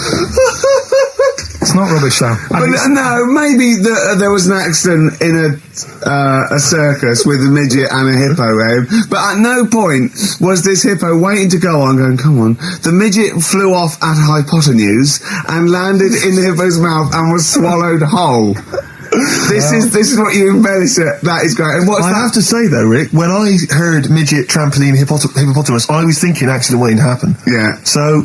Yeah, maybe. I mean, it is that you should never put those three together. Never. It's a recipe for disaster. Everyone knows that. Midget, trampoline, hippopotamus. Are you mental? You're asking for trouble. Well, you know when he told me it, he said, and the midget, he didn't mention the hippopotamus, and he said the midget went on, and soon he fell off, and the hippo ate him. And I said, sorry, what was the hippo doing there? He went, it's a circus. I've never heard of a circus having a hippo. No, what do hippos do? What can they do? You can't train them, can you? Aren't they very deadly? They're huge, aren't they? You can't have a hippo in a circus. You're not thinking of Zippo. He's neither clown. Yeah. It wasn't some sort of where Zippo was eating a midget and it's some sort of horrible sexual act. No, it was definitely. I heard it on breakfast, right? Oh, okay, sorry. No, it's definitely fact. Yeah, okay, right, truth. Okay, good. Well, let's play a record then. All right, here we are then. Oh, Scorpio Rising, Death in Vegas on XFM 104.9, about 1:05 Saturday. Here we are again then. Ricky Gervais, Steve Merchant, Karl Pilkington. I can't believe our luck. Oh, all right, Karl. All right. Yeah. So, what are we doing today then? Producer. Right. Oh, sorry, I always laugh instinctively when I hear Carl's name and that word. Yeah. Right. Well, why is that? Because it is. I had to come up with some new features again for this new year. Okay. I'm excited. What have you come up with? We are the backbone of this show, Carl. Yeah. We'll tell you. We've come up with some pretty. What's yours first? Right. Go on. Right. Well, Rockbusters. That's old. That's not a new feature. Yeah, but we'll keep it. Right. So you're just keeping an old feature? Okay. No, it's an old favourite. I'm sure there's a lot of people that are going, phew, I was worried that he'd lose Rockbusters. Rick, I've just come up with a new idea. Why don't we just play some records that we like? There's a new idea for 2003. Yeah. Oh, you know what we can't, Steve? Because the library's out of order. Oh, yeah, the record library. We can't get in there. We're not allowed to get in there. We had to scrounge something from Capital Gold. So anyway, right. Go on. So we got Rockbusters. What are they doing with the library? Are they getting some records in that we want to play? Is that their new idea? I know. Let's get some records in. Yeah, they they're thinning out the Gina G. Yeah. Four non-blondes. Goodbye. Give that to Foxy. Go on. So sorry, Karl. We'll do. We started Do We Need 'Em in 2002. Do we need them? Do we need them? Yeah. We'll continue that. Got a new one, haven't you? explain that later. Yeah. Right? Yeah. And then the new stuff comes in. Ooh. Right. As always, I like to sort of get words and tweak them and stuff. Sure. Yeah. So I was thinking of either doing something with, there's a lot of weird rituals, isn't there? A lot of weird rituals? Yeah, there's weird stuff going on around the world. Okay. There is, yeah. And I was going to tweak that to rituals. Okay. Right. Again, starting with the title, the pun first, then working out what it is. Well, I found some weird stuff. Oh, right, so it's specifically... Just stuff that goes on, like... rituals. There was... Most of the weird stuff I've heard about happened to you in Manchester in your early years. Well, in India, apparently it's good to have a flat head. So the... Again, just flirting, just bordering on the racist, but never really gets there. Always... Well, because there's no intent. There's no hate. It's just clumsy. It's stupidity. Yeah. Exactly. Go on. What do you mean? What do you mean? It's good to have a flat head. What do you mean it's good to have a flat head in India? We'll talk about it later. Brilliant. That's rituals. So You've hooked a few people. You've hooked a few in. Go on. All right, so we'll have that later. So it's essentially like Educating Ricky, only is specifically about rituals. Is that strictly speaking what it is? Okay. I suppose so, but then again, you could say radio is all the same because it's people talking. Okay, Carl, brilliant. Brilliant comeback. Yeah, brilliant comeback. Not all talking nonsense, though. Well... So that's where we're different. Go on. Also, right, I like teaching you stuff. Yeah. And you've done well. So what I'm thinking is, rather than just touching on a topic, sort of giving you a few bits of information on one topic. This is what I'd like to do, because the last thing you taught me, I remember, was there was a blind girl, she hit her head and she could see, and that's all I got. Yeah. So if you could go into that a little bit more, that would have been educating me. Well, today we're featuring stuff on World War 1 and 2. Right? Oh. So that's that little title for all this little thing is, what do you think of that then? What do you think of that then? Play a record. So Rick, can I have just sort of a joke? Go on. What's the similarity between Lord of the Rings and this show? They're both rubbish. Travis, Level come through on XFM 104.9, Ricky Gervais, Steve Merchant, Karl Pilkington, etc. Got some great tunes actually lined up. Excellent. I've brought in some Amy Mann, some Neil Young. I'm playing my favourite Clash track. What have you got for us, Steve? I got a dynamite hip-hop tune by The Roots, which I think you'll enjoy. Love it. Got a little bit of Joni Mitchell, maybe swing that on later. Oh, excellent. I nearly brought in some Joni Mitchell. Good job I didn't. Yeah, exactly. It wouldn't have made any difference. It wouldn't have made any difference. No, we would have probably played yours, and then I'd have been told to... Go away. Carl, what have you got lined up for us as the producer? Right, well, Rockbusters. Been off this week again. Has he? Yeah. Another week off? Another week off, yeah. No, I didn't have a full week off. I had 3 days off because I was working all over Christmas. Yeah. And still didn't stop working, preparing stuff. You've got a nice load of prizes there that I've sorted out. I had to come in especially to sort that out. Yeah. Rockbusters. Did you rifle through the drawers at Capital Gold instead of down Yeah. Rockbusters, we're still doing that. You're bigging it up. Yeah. He's bigging it up. Yeah, still doing that. We've got that. Last week, we sort of changed Educating Ricky a bit. Just a little bit. Don't say we. I don't want to be incriminated in it. Well, changed it in a sense that rather than giving you too much information about different things, it's hard to sort of keep it all in. Yeah. I'm giving you sort of information on one thing. So last week, because some of your stuff was a little bit too intense. My favourite story was there was a blind girl, she hit her head and got better, and I couldn't take all that in at once. So you should really ration some of the education. We sort of Wasn't last week war-related stories? Yeah, it was war. Do you think of that then? What and do you it think was of that? 3 things. And it was the French battle. Going over the top was John's got a moustache, which you think was ambiguous because someone might have said that anyway. Well, look, you've remembered it, so it's working. So we're doing that, and last week loads of French people have just gone to war who were listening to this. Yeah. You said you wanted to learn some science this week. Did I? Yeah.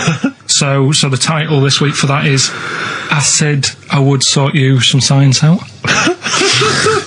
Acid. How long did that take you to come? Listen, but people love Karl. There's comedians come to me and go, Karl's the funniest man. They absolutely love him, right? But I think we're only seeing half of it, right? If we can get him on television, his face then, when he's told me that title, was like a child at Christmas. Yeah. He was so proud of it. He was excited it was brilliant. It's a bit like when a child's drawn a picture in art class. You know you've got to stick it on the fridge, but you basically think it's crap. Yeah. Yeah. It's very much like that. All right, Carl? Is that good? Yes. So we'll be doing that. Do we need them? Yeah. Have you got another one? I've got another one. Looking at snails this week. Do we need snails? Do we need Because I know you're not a snails? fan of snails, are you? Well, after a bit of research, I found some good stuff out about, like, they sleep for 13 years, some of them. Yeah. And that. So we'll be looking into that You tried later. that once, didn't you? Yeah, I know, yeah. We've got Ritual, Yeah. which is something that I told Ricky about. Yeah, well, last week's was brilliant. It's was good it? to have a flathead in India. It's good to have a flat head in India. That's brilliant. Yeah. Well, I'm that's about it. gonna just play one of my favourite Smith tracks. Can I just make a request? So I'd quite like, if you've got time, to bring back, just for 1 week only, White Van Karl. Sure. Because there's some quite interesting topics this week. Oh, there's things happening in the world. There's some Carl things doesn't think happening. there is. No. There is a light that never goes out. The Flaming Lips. Yoshimi battles the Pink Robots on XFM 104.9. I'm Ricky Gervais. With me is Steve Merchant and Karl Pilkington. Good morning. I'm going to be honest. I'm going to own up straight away. I've done very little work towards this show this week. I'm a bit You busy. surprised me. Yeah. So I apologise if it sounds a bit sort of. Thanks for being honest, though. Well, Rick. no, I don't want people to go, oh, no, that was a bit shoddy this week. I hope it's not going to be that every week. So it is because I've done very little preparation. Okay. So. Right. Whereas you'll normally. You'll probably have to help me out. All right. You have to do some of the work. Carl, you might have to help us out a little bit as well. I don't know, but I mean, 'cause I know Steve's done nothing towards it either. So the onus is on you a little bit here. I love the fact that it's still listed as either Ricky Gervais or Ricky Gervais and Stephen Merchant. In the, Essentially, we don't need to be here, really. No, but I know now people listen for Carl. Everyone I've spoken to, for people on buses, to comedians like Ross Noble mentioned you the other day, and that they go. People on buses? I've never been on a bus. You haven't for been on a years, bus no. for like 12 years, Yeah. have you? People on buses. I don't know why I find that so funny. I just know the idea of you being on a bus. The idea of you handing over your fare. They're shouting out from the window. Right. They're going, "I love Carl." Right. Yeah. I'm walking along. How much is it on the bus? 20 pence. No, come on, seriously, how much is it? One adult for terminus, please. I love the fact, they do that thing where, like, if they're interviewing What is it, Paul 50, Newman or 60 someone p? famous... No, it's quid, isn't it? It's a quid. They always say, how much is a pint of milk? And that's supposed to prove if you're sort of still in touch with your roots or whether you're too big a celebrity. Yeah. You've got no idea how much it costs on the bus. Quid? have you? It's not a quid. 120. No, it's not 120. Pint of milk, about 50p. 30p. Oh, brilliant. Wow. Oh, because it's fascinating because you gave this stuff up before you became a celebrity, didn't What? you? You were always Lazy. Because people always say to me, like, Ricky seems a bit obnoxious. Who says that? No, they say, No. Who comes up to you and just says that? The guy on the tube did it. I swear to God, he came up. He said I was watching an interview with Ricky. He said, he's not a nice piece of work. I went, well, he said, no, I've got friends like that. And it's like they're always talking, they're a bit irritating, and you sort of let them off because they're your mates. But I was going, well, hang on a minute. He went, Well, two things. It's sort of my job talking, and being interviewed, essentially you do have to talk. Yeah, So yeah, if about that's- yourself. If that's his only criticism, then I'm not too bad. No, he didn't think you were funny either. So. In fact, he had a whole list. Well, I say a list, a petition. It wasn't Dickie Anderson, was it? It wasn't Richard Anderson. I hope he's listening. He's our biggest fan. I'll tell you what, Mock Turtles need a remix by Fatboy Slim, don't they? Mock Turtles is a great tune, but I'd love to hear a remix. Yeah. There you go, Feeder, just the way I'm feeling, XFM 104.9, I'm Ricky Gervais, Steve Merchant, Karl Pilkington. We've got a great show lined up this week, haven't we? Go on, what have you got planned? Well, I've got songs from David Bowie, Thin Lizzy, Gene, AC/DC, you heard Feeder there, you got, Smiths, all that. We got a great feature, a new feature, spoke to Karl in the week, and we worked out a new feature where, people are gonna give him sort of like problems to solve. There could be scenarios, there could be management scenarios at work, problem solving, things like that, organising things. He's a very good organiser. So I'll tell you what happened. He's dropping Do We Need Him because he's getting fed up with scientists. He thinks there's a conspiracy and they're getting together and they're never going to lose an animal. Right. So he's just fed up with that. Rockbusters, we've got some great prizes. Well, have you seen them yet? Nah, Be careful. they're not going to be great. I just peeked in, and all I'm going to say to you is Fools and Horses Christmas special. Not the little one with the little car. With the little car, yeah. Brilliant. That is excellent. Carl, what have you got to say for yourself? Hold on, it was a rollover, wasn't it? Because you really mucked up Rockbusters last time. What was he doing? It's saying FP for the whole thing. No, FD you were saying, and it was Frida Payne. Have you written the clues down this week? Because that seems like an obvious way to improve this. Yeah, I'll write the clues A week before he couldn't remember what the answer was. Yeah, yeah. Yeah, but you know, you learn by your mistakes and that. You don't. Well. So yeah. Shall I give you a little taster? We were having a pizza in a pizza establishment. When was it? Wednesday or Thursday? Yeah. And he was going, I'm a good organiser, I'm a good problem solver. Give me any scenario, right? Obviously he didn't say scenario. And I went, okay then, so you're the manager of this place, and there's a couple there, elderly couple, they're about 60. They've had a lovely meal. He went, yeah, right. I went, but the gentleman, he's got a little bit of a heart condition, he takes a pill after his meal, as he should, after meals. He's only taken Viagra. Oh. And now he's stuck in. Wedged in. We've all been there. It's gone, and it's stopping him getting out from the table. Yeah. So what would you do? He went, what? He's stuck in because of his dick. I went, yeah. He went, right. He said, I'd use the situation, I'd make cash. I said, you're not going anywhere, do you want a pudding? Entrepreneurial. I like it, Carl. And he went, so that's that sorted, I've got the job on that. Next, I went, okay. You won't believe it. Next day, there's a little problem in the toilets. Two gay men were having sex and they got stuck in each other. Yeah. He went, right. I'd say, is it the same fella as yesterday with the Viagra? If so, why was he let in again? He was on the door. Yeah. I went, it's not. It's too different. He goes, right. Does his wife know he's cheating on him? Yeah. He went, right, I'd go down. I'd go, and then he went, I'd say this isn't a restaurant problem, call an ambulance. Strictly speaking, not a restaurant problem, no. But am I right? Huh? Am I right? Well, I don't know.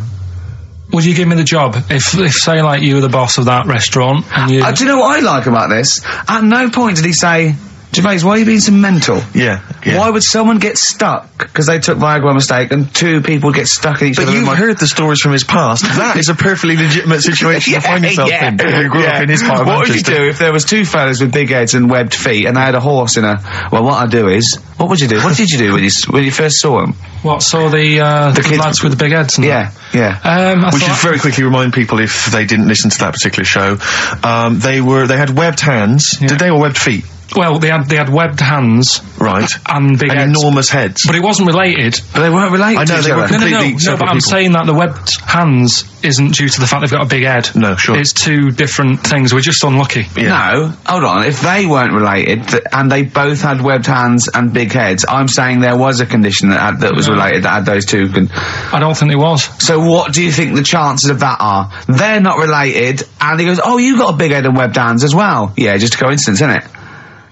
Yeah. I honestly don't think it was related. Right. Because I've since seen the same problem again on another kid with a big head. His hands look good. Right, so you think the big head is just a separate issue? Yeah, it's a totally different illness. It's like having a headache and a cold at the same time. Right, so not always connected. But the weird thing is, right, looking around in the week at weird stuff on the internet, there's this woman who's got a big head. Oh, yeah. And she was fed up with it because when she was walking down the street, it was so big she couldn't hold it up. Right. She couldn't hold it up. Oh God. Okay, shut up.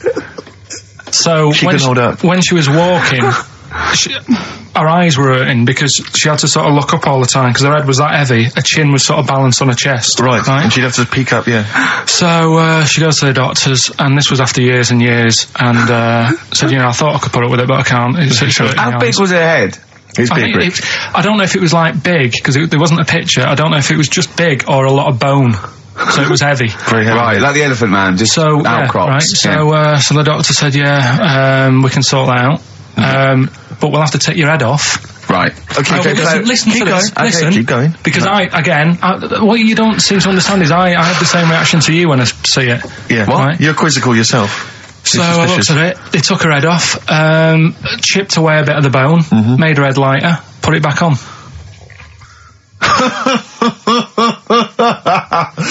Right, play the Smiths. They took a woman's head off. Yeah, this is ours by the Smiths. And if you'd like to ask Carl something, details coming up soon. Proudly drawn boy, born again on XFM 104.9. There we are then. Ricky Gervais with me, Steve Merchant, and Karl Pilkington. Raring to go. He's a bit grumpy, Carl.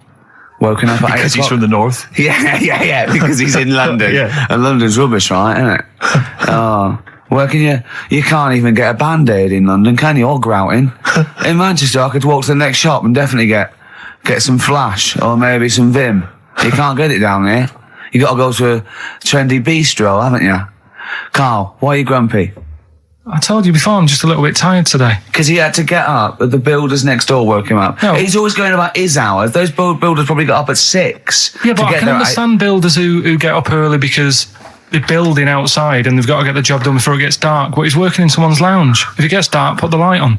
It's not a problem. So why is he starting work at like 7 o'clock in the morning? Well, because the builders get paid by the day. And if you get a builder there and go, I'll just do 11 till 3, he's not going to go, I'll tell you what, love, just give me 40 quid. I didn't do a whole day. It's a day's work, isn't it? So you want to get the most out of them, don't you?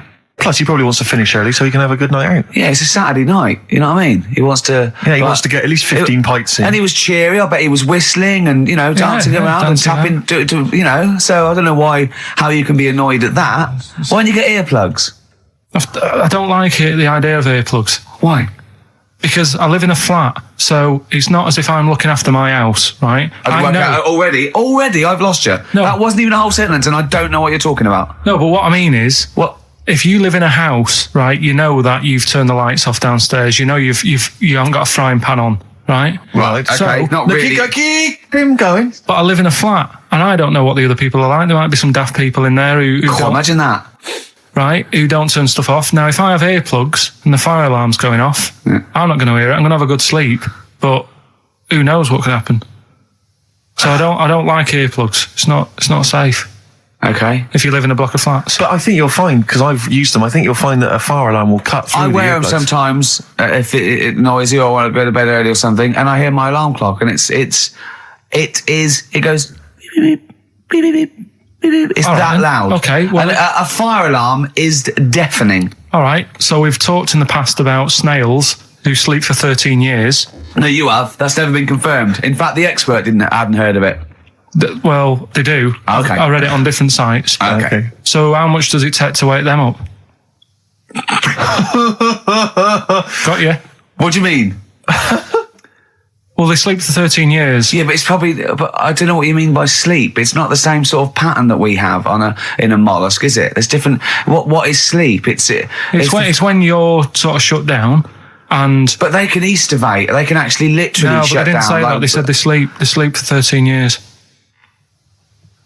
And I mean, have you ever had like more than 10 hours sleep? Yeah. Feel really groggy. Well, no, I feel good after 10 hours sleep. I feel rough. I just was thinking what a snail would be like. Be like, oh. Be even slower than normal. Be even slower than you. Play a record. Well, anyway. Email in if you know what on earth Carl's talking about. Ever. Chilly weather. Why not put on a cardigan? That was the Cardigans. And for what it's worth, a lovely tune there. That's a joy. We should definitely talk like that more. XFM 104.9. Ricky Gervais, Steve Merchant, Karl Pilkington, all right? All right. Yeah. Well, we got a jam-packed show today. We got so many we got more features than Carl's got on his face, which is about the same as Morph. Yeah. Very few. It's just really a head, isn't it? A little. That's where I've seen him before. More. On Take Heart. Yeah. We've got Rockbusters. That's Have we? still No, going no strong. feelings on that. No, Fair but enough. he's said he's going to buck his ideas up. We've got chimpanzee that. Carl finds an amusing monkey or ape related story. We've got Carl in a film again. Right, excellent. Yeah, we've had a lot of great response from that, Carl, on the internet. It was my favourite thing we've done. People raving about that. So Can we say what the film is this week? excuse my French, we've got some bloody great music. Oh, pardonnez-moi. Wow, I don't know. I can't speak French. I will translate. Well, I'll just give you a taste. We got Oasis, Cardigans, you just heard there. We got Lloyd Carl. We got a bit of Pretenders coming up. Eminem, Feeder, Coldplay, all the greats. Can I play you some TJ's Fan Club later? Yeah. What should we have now? Oasis. Go on, Yeah. Brilliant. White Stripes, Dead Leaves and the Dirty Ground on XFM 104.9. I'm Ricky Gervais. With me, Steve Merchant, Karl Pilkington. We have got a great show lined up for you. Absolutely. Today it's just, Valentine's weekend, some love songs, we've got some chat, and of course the competitions. I'll tell you what, I was walking here today, and the West End is crammed. There's helicopters, there's police, there's about 1 million people sort of just milling around, standing around with placards and stuff. I don't know what they're doing, but they've got too much time around. They need a war. You don't read the newspapers, do you? Boring. Ooh, those boys can rock there. That's the Guns with all their roses. And Sweet Child of Mine. on XFM 104.9. I enjoyed that. Yeah. That was good. It rocks. I hope the audience was playing it loud like us. Yeah. Ricky Gervais, Steve Merchant, Karl Pilkington. Well, look at him yawning. How rude is that? Carl, what's wrong with you, man? Have you been up late? A little bit. Girlfriend was away, wasn't she, yesterday? Yeah, I always have a problem with that. Because you don't go to bed, do you, early? Do you know what I mean? You sort of think... I just always find that thing that if, you're used to living with someone, one of you will go, let's go to bed, then you'll go, all right. But when you're on your own, you go... You just forget to go to bed. I just stay up. Okay, stop eating now, Carl. You've ate all the food. That's just a plate. All right. Okay. Yeah. No, I stayed up and watched... there was a thing on about Dracula. Right. What, Dracula? And I found a flaw in it. Go on. Not the fact that he's the living dead and and drinks blood to stay alive and he doesn't reflect. And he can turn into a bat. Well, and you can go on. The mirror thing, you can't look in mirrors, can he? Well, he can look in mirrors, but he can't see himself in a mirror. Yeah. That still doesn't work.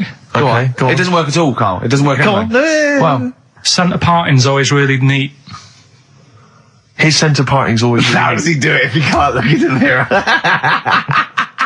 Blood on the floor or something it was called. Rubbish.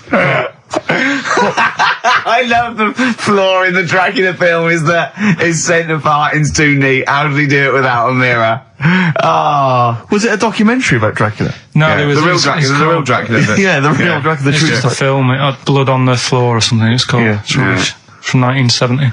Yeah. Right, but you say that and watch that. You know there aren't Yeah, really that's right. vampires in that sense. Yeah. Yeah, but it still annoys you that his centre parting was too neat. Well, if you're going to do it, do you know what I mean? I'd like to see him with a fringe sort of pushed forward and maybe a hood up, alright? Come to suck your blood and that, alright? Yeah, just bits of tissue paper all over his face where he's cut himself shaving. I can't see. Bloody mirrors annoying me, alright? I'd love to see that. A little mank Drac. That'd be great, wouldn't it? Well, that might be a film that we do in our movie. Mancula. Just getting onto that. Mancula. Count Mancula. Alright? You got any rave? You got any rave music? Got any Oasis like that? That'd be brilliant. He came from Manchester. Please welcome Mancula. Alright? That'd be great, wouldn't it? His hair's a mess. Well, I can't see in the mirror, can I? Well, we've got a show lined up for you. Sad news for Rockbusters fans. It is going to be the last Rockbusters. Does that mean that we are doing another one and it's the last one? Or We are we've doing scrapped another all one, together? and it's the last one. Oh, man. Got a bit of a special one, Steve. Have you? Yeah. It's just sort of done It on, makes sense. No, it's, First time only. no, it's done on accents because I'm running out of clues and that to use. Oh, is this as good as the Jamaican one? The trout spinners. The trout spinners. That doesn't work at all. A bit like that. Okay, so go on. What's the gist of this one? Well, it's just I've been the sound effects bit. That didn't really work out. So there's 3 sort of cryptic clues. Yeah. And Sort of cryptic, yeah. it's done on accents, and I've sort of worked down the country. So I've got a northern one, I've got a Brummie one, and I've got a Cockney one. All right, Excellent. we'll look forward to that. doing We've that got later. quite a lot of competitions, haven't we? Because you've also got your film competition. He's appearing in The Shining this week, Steve. Excellent. Okay. We've also got, chimpanzee that. More monkey news from around the world. Monkey news. Stay tuned for that. But there's one that I thought we could phase in as we phased out Rockbusters. It's an old favourite. Carl, it was before your time. XF Family Fortunes. XF Family Fortunes. It's brilliant. Get a It couple owes of people nothing online. to TV show Family Fortunes. No, it's XF Family Fortunes. You can't get him on that. So we'll be playing that a little bit later as well with 2 lucky people, and we'll be giving away some great prizes, I imagine, Excellent. Steve. Yeah. Go through those a little bit later. Yeah. As it was Valentine's weekend, what about a lovely song by Lloyd Carl, like lovers do? 104.9 XFM, Ricky Gervais, Steve Merchant, Karl Pilkington's pressing the buttons.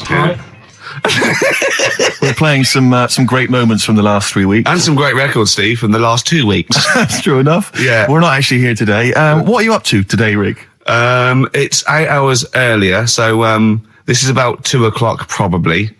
So it's about 6 o'clock in the morning. I'm still in bed, mate. I'm asleep in my hotel room. Now, where are you? We're in LA. Los Angeles. Yeah. City of Angels. Rick. Yeah. City of Angels. Yeah, and so that's what we're doing. We're doing stuff like that. That's why we're not here. We're not here next week either. So next week is the best of this week. What?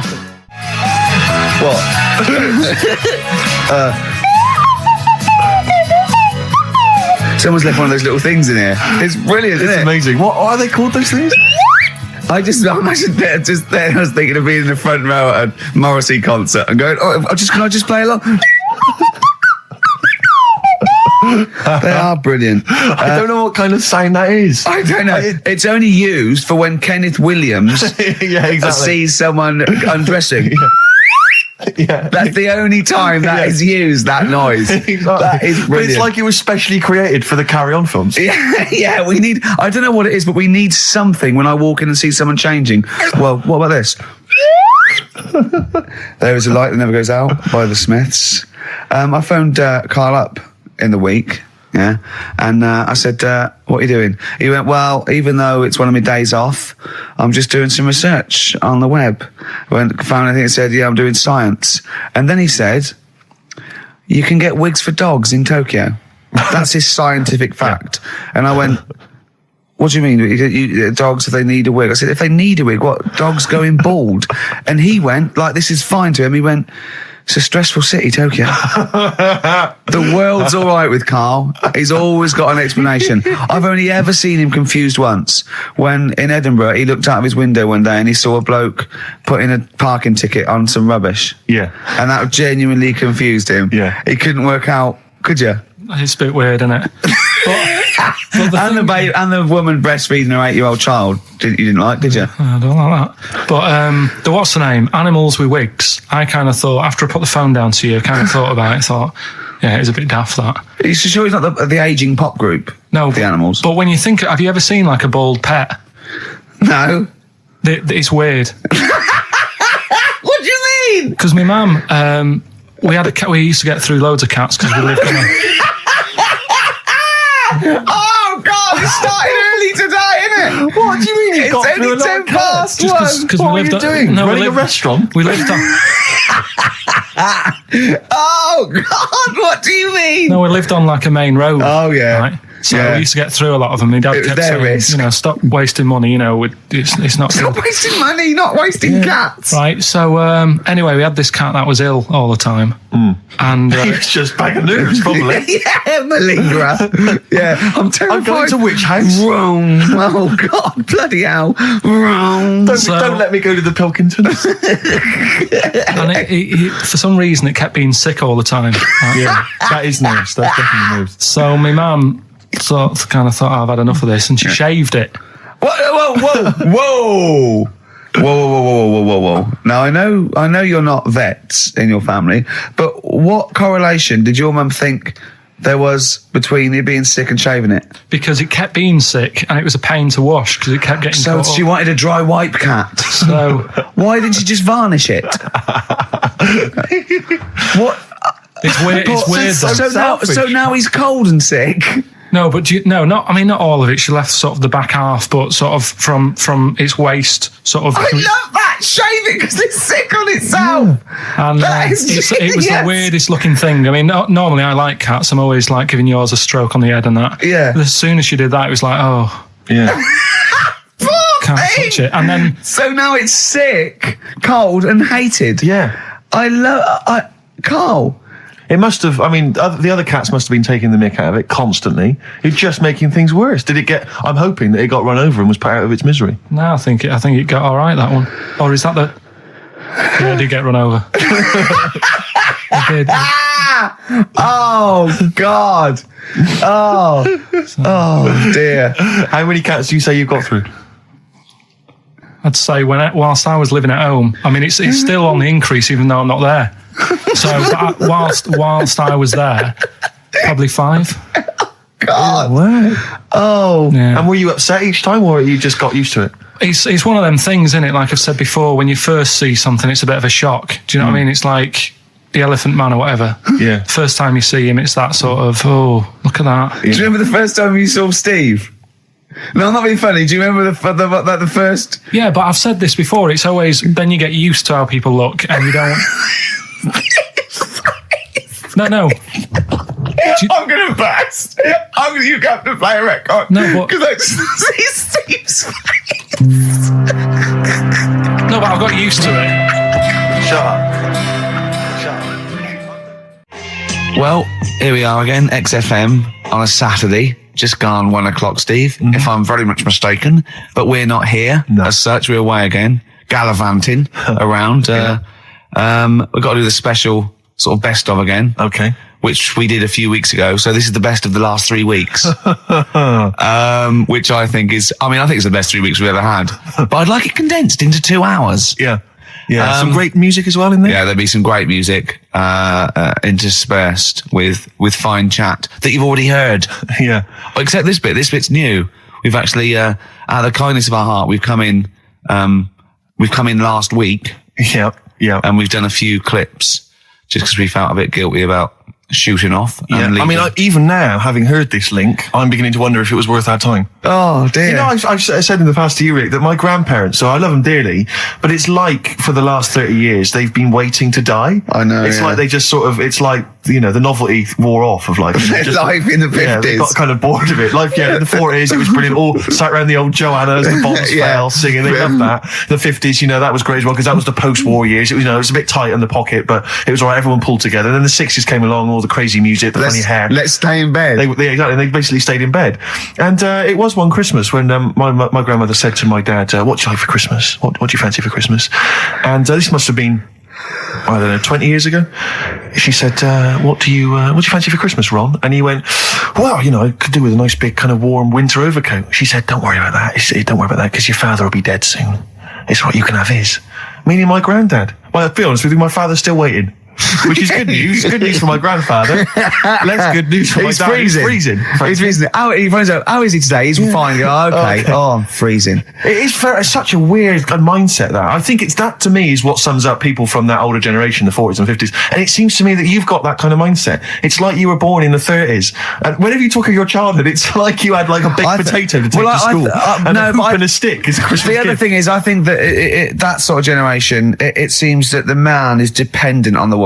There's a total dependence. Oh, absolutely. If she dies, he's done. Yes. He's done for. He'd just pine away. If he dies, she's got 30 years of pottering.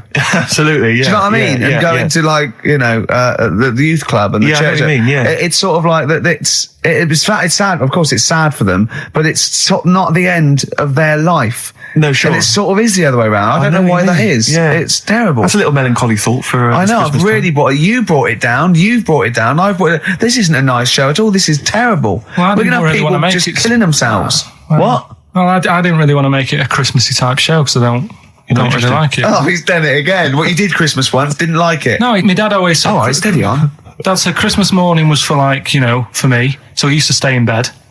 So he never... That's brilliant. That's a great thing to say, isn't it? Yeah. Christmas morning's for you. Run wild. Do what you want. Just don't bother me. I'm going to Honolulu for 2 weeks. That's great. Dad, it's Christmas. Do I have to do anything? No. So my mum used to get up because she used to like to see my face light up, you know, when I open my presents. And then to keep the fireworks. And then then I'd have to go to my bedroom from about 6 o'clock onwards because, like, my mum and dad were into having big Christmas parties, and I wasn't, like, old enough to go. Right. So they'd say, right, you know, you've had your fun there. You go up to your bedroom, stay in there. Really? Yeah, I remember one year, right? I got a train set. That's what I wanted. Yeah. Right. It's brilliant. Playing with it all day. I thought, I don't mind about the party. I'm happy staying up here playing with this. Brother comes in.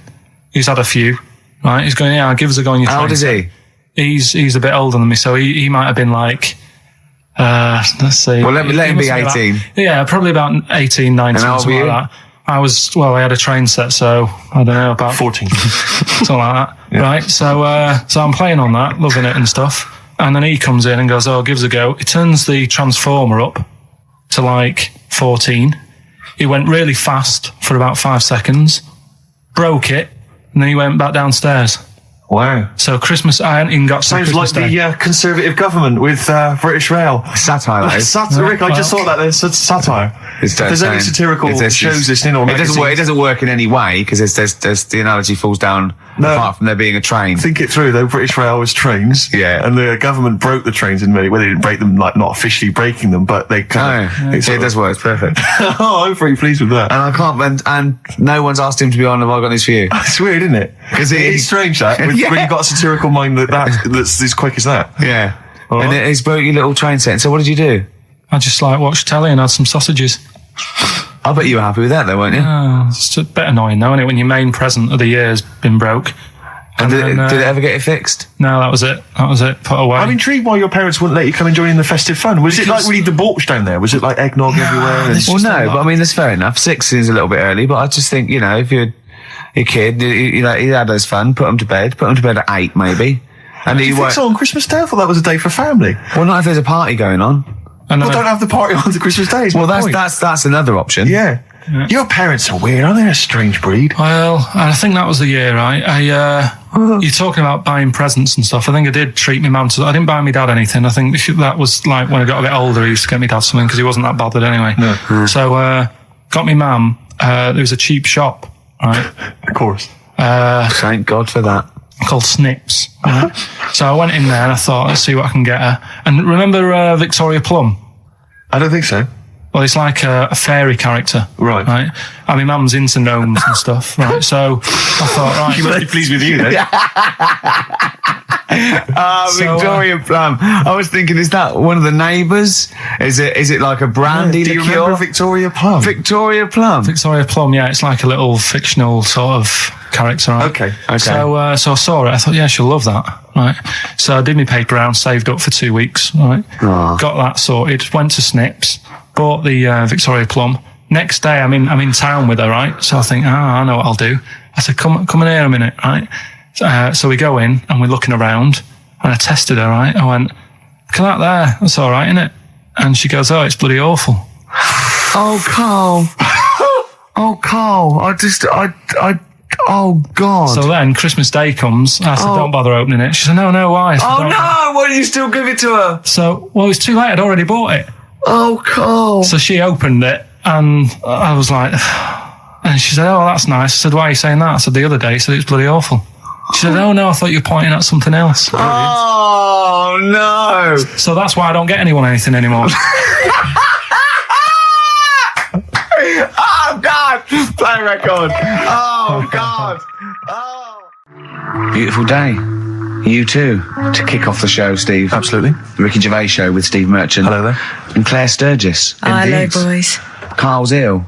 Well, he's not here. I mean, I never believe people when they're ill. I think they're always malingering. I never take any days off work. I just think you can drag yourself in unless it's life-threatening or... To be fair, Rick, can I just stop you there? It's not so much that you take days off as you'll just suddenly decide around lunchtime that you've overeaten and you need to go and lie down. But I'm my own with boss. a cold compress. Yeah, and but a I'm my Swedish own... masseuse. I'm my own boss. Yeah. So it's In not the so much you take dark days room. off. It's not so much you take days off as you never actually do a full day's work. Yeah, You actually exactly. prevent that straight away. I never take that hour and a half off a day. Exactly.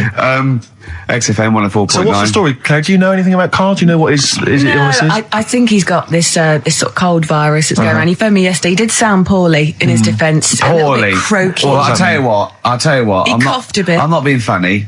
He better be in hospital. To miss this show. To miss this show, flagship show of the week on XFM. Do you know, you are right, because, and you've been away, haven't you? You know, Been away he's 2 missed you. weeks. We had the best of again. But let's put out the best of. Yeah. Let's put out the best of the last 2 weeks, Yeah. shall we? Yeah. I mean, we're going to try and get him on the phone. We're going to phone him, and I want him to really explain himself because, you know, I think he's malingering, to be honest. Well, he phoned me in the week and he said, Steve, don't forget, there's a documentary on Friday night about Oliver the Humanzi, the human monkey. He said to me, it's going to be brilliant. And it wasn't. And it wasn't brilliant. It was. I especially stayed in and watched it. I taped it and watched it afterwards, and I've never seen so much hype and desperation. They kept showing the same clip of this chimpanzee that walked upright like a lot of chimps can. Exactly, right? yeah. It lost its hair, so it was half human, because all humans are bald. Yeah. So that's the half human bit. It didn't have hair. I'm sorry, humans do have hair on their heads. Yes. The other thing was this desperation to go, could it be half chimp? No. It's a chimp that superficially looks less like a chimp than other chimps. So Lee Evans looks a bit like a chimp. Is he half chimp, half human? Yeah. No, he's a human who looks a bit like a chimp. That's libelous. Yeah. That's a bit insulting, Evans isn't could it? have you Should we there. just play some music Yeah, now? I'm really sorry about that. I'll get back to you on that. TikTok, that's Coldplay and Clocks on XFM 104.9. With today's Steve. Can I tell you a Coldplay coming in a couple of weeks' time to co-host Zoe Ball's show? Right, 1, don't ever interrupt me. 2, don't tell them about other people's shows. No. Okay, moving on. Thank you. Please do not mention that there are any other television celebrities on this channel, on this station. We don't want to convince people it's only Ricky. But the interruption was the main thing. Sorry. Well, we can't get hold of Carl, right? We looked, it's got his old number out there. His home number? Yeah, it's a hold on. Right? So, we went to the new records. He hasn't even given him this new home number. So something's funny going on. He doesn't want to be contacted. He hasn't given me his home number. I've tracked down a friend who's looking it for us. That phone might ring any moment. I apologise for that. But why is Carl not available? It's interesting that neither you or I, and I like to think of ourselves as being fairly close friends of Carl. Yeah. We have made him the man he is today. We cannot get in touch with him. In the same way that bloke bought Oliver. Sure. I think that Carl is now ours. Yeah, exactly. Well, exactly. I think very much that's true. Yeah. Yeah. Carl is very much like a humanity. If we look, we're going to lose contact with him and find him 5 years in a circus in Manchester. Exactly. They're doing experiments on him. Yeah. We can't figure him out. Yeah. Well, there's something wrong with his looks like a human, but he acts like because usually humans stand upright. Yeah. And Carl likes to walk on all fours whenever he can. Yeah. He's not interested in other human women. He's only interested in apes. Yeah. It doesn't make sense. Oh my God. And he's bald. He is bald. Oh, look, there's as much evidence for Carl being a humanzee as Oliver. Yeah. I think there's more. And, Well, Carl barely walks upright. I know. Scared of fire. Yeah, I know. It is interesting, isn't it? Oliver was built, wasn't he? Yeah. I don't know. Why were you looking, Rick? I'm interested that you I couldn't, what, your eyes were kind of uncontrollably drawn Steve, they were towards just his... there. No, I didn't say anything. I was just looking at his face. No, Sorry, Rick, but if there's something you want to get off your chest. Yeah, and that was the human part of it then, was it? Being built like that? Because it's humans, but... Yeah. Although Carl's is very tiny and hidden behind. And I've noticed something else as well. He's got a big red arse. That's true. Hasn't he? Yeah. Yeah, it's all beginning to slot into place. And I've seen him climb up a cabinet and eat a banana as well. Just over lunchtime. And peel it with his toes. It's all coming together. Yeah. Right, we're going to track him down because he's malingering. He's definitely malingering. Yeah. I'll tell you what, he's at home now in the garden swinging on his tyre. He's not ill. I think more truthfully, someone said to me that I said Carl might be ill. They said, right, are you not going to do the radio show then? Well, that's what annoys me. I mean, that's the biggest problem is that, let's be honest, we haven't got anything without Carl. All we've got is the hook. People are staying listening because eventually they think we might get through to him at home. Yeah. And there'll be fun on this show to be had. If we don't get in touch with Carl, I think we may as well just shoot off and leave Claire to do the show. I've got some great music. Is that not a... Well, it's a small... But you could leave the music with me. I could just play There's not many reasons that is true, isn't it? to be here. Okay, well, we'll play some great music now, play Steve. a great tune. Okay, wedding present, Steve. Yeah, I'll explain what it is afterwards. Just play it. It's a joy. There's a monkey theme. There is a monkey. There is a monkey connection. Call in if you know the answer. Clocks from The Coldplay on XFM 104.9. I'm Ricky Gervais, with me Steve Merchant, and back, Karl Pilkington. Hey. He's raring to go. It's nice when you have a bit of time off, isn't it? Yeah, how long have you had off now? About 3 weeks. About 3 weeks, yeah. We can't do that because we're sort of self-employed and we'd be letting people down, but it's different when you get paid anyway, whether you turn up or not. But good to have I'm never off ill. That's the first time I've been off ill. I mean, just you're off 2 weeks and then you're off. No, I just wish I was the kind of person who could let down an audience of regular listeners. Yeah, but like I say... Well, no, we spoke to you, you weren't that bad. A cold, you don't go home for a cold. We were discussing this last night in the pub, and, you don't go home for a cold. Okay, so moving on, what have we got then? We've got some great songs. I've brought in the Smiths, I've brought in Buzz Cox, I've brought in Neil Young, I know Steve's got some hip-hop. Some great hip-hop. I've got some great Elvis Costello. It's going to be great. Carl, come on, concentrate, you've been away for 3 weeks. Just annoyed. No, stop saying that, because you're annoying me now. Why? What are you do? Go home ill? Oh, he's annoyed me. Oh, has he? Yeah, I got wet jeans and I'm a little bit annoyed. Can I have some time off but still get paid? Yes, of course you can, Steve, Carl. right, he called me up, winding me up about this, and, right, I'm 30, right, I'm 30 now. I can only remember being off 2 times. Oh, his memory's going as well, you'll have some time off. And both of them were when I was at school. What's school? One when it was windy. Why did you have time off? Because it was windy. But to be honest, Carl, that lasted for 7 years. Your time off at school. Why did you have time off? Because it was windy. Were you windy, or was it windy outside? No, it was like when... Your auntie wasn't out the window, was she? When the winds were bad in the 70s, and my mum said, oh... What? I remember space operas and flares. I don't remember the winds being bad in the 70s. Well, my mum just said, you might get blown into the road, so don't do that. She had so much faith in you, didn't she? As a human being. Is that why she got fired from the pie shop? I'm not coming in today, I might get blown into the road. Oh, God. The funny thing it was, right, Steve, they had this thing going at school, because a lot of people used to wag it back then. Used to what? Wag it, sort of not go in. Yeah. Right. And, they sort of tried to make it interesting for you by giving you an education. a certificate if you did a full week. Reward for the rest of your life with achievement. That sort of carrot. And also, like, let you go home at 3 o'clock on a Friday. Right. If you'd done a full week in that. Yeah. So it was lovely weather all week. Then it just sort of changed on a Friday. And I got up and it was all windy. It's always My mum windy said, for Friday on 7, isn't it? don't, if you don't go in, because, you might get blown into the road and that.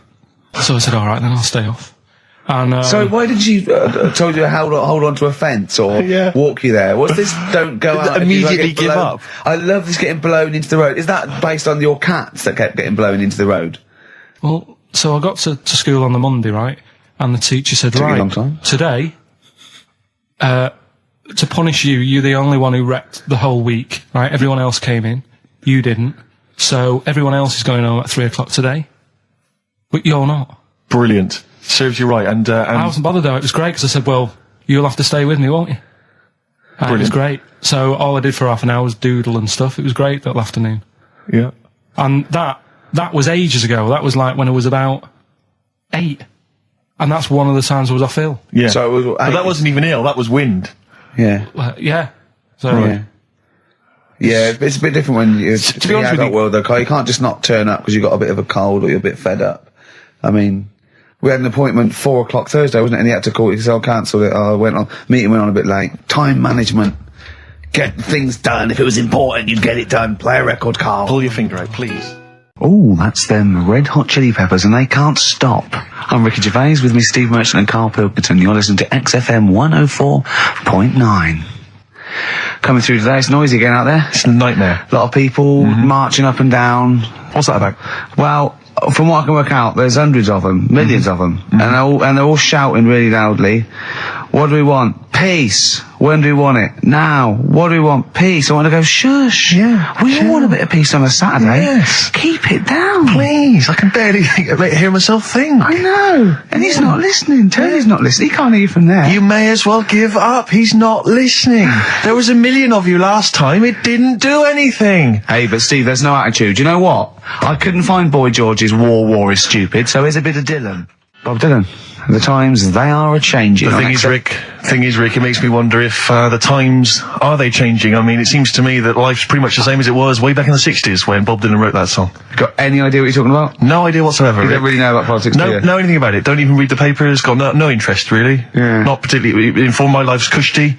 Won some awards and stuff. Doesn't bother me. So, on a serious note, though, it is a bit worrying. I want somebody to put on my... Do I have to get gas masks or something? No, because there are guys out there in Leicester Square today wearing novelty hats. If they don't sort this war out, then no one can. Okay, well, I'm not talking about it. You would worry about it. I would worry about it. Well, maybe, Steve. Why?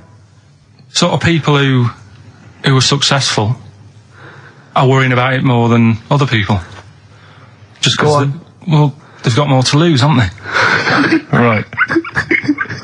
No, do you know what I mean? You see, like, Bruce Willis on the telly saying, it's not good, is it? And it's because he's got a big house and loads of cars. If you live, on a council estate, it's like, well, if it gets bombed, probably doing us all a favour, we'll get nice new blocks of flats to live in and that. It happened with Manchester, with the bomb that happened, and they bombed the Arndale Centre. Did us a favour. Got a nice new Marks and Spencers and that. So this puts a whole new twist to the argument when people say bombing the world's poorest countries is wrong. Because I remember when the Afghan problem was on, people were saying bombing the world's poorest country is wrong, but it's like home improvement, according to you, then. Yeah. Because they've got a brand new B&Q, have they, over there? They're popping down there every Sunday. Anyway, let's not go on about it. Yeah. Well, think what you're saying. Yeah, I know. My family was killed, but look, a carpet warehouse. Yeah. Do you know, I think, people don't want to hear about this today from us. They want to hear, the new features, the songs of phrase. What song's a phrase? It's the feature we started last week, where we take clips of songs, we make up a phrase from the show. I mean, a famous phrase, last week's world famous phrase was, "There's this airy Chinese kid." Yeah. You'll remember. Yes. Well, it was called Crosswords last week, but Phil emailed in a good suggestion. Right. He said call it Songs of Phrase. Brilliant. Songs of phrase. Songs of phrase. But perfect. So are we still going with Cheapest Chimps? We're persevering with that, aren't we? Got some Cheapest Chimps lined up. We'll be doing that before 3 o'clock. Yeah. Great. Again, who else can say that? So good. So for the next 2 hours, everyone should just bury their head in the sand, ignore the world's problems, and enjoy features such as Cheapest Chimps and Songs of Phrase. And a bit of Shearing Braves. Oh, class.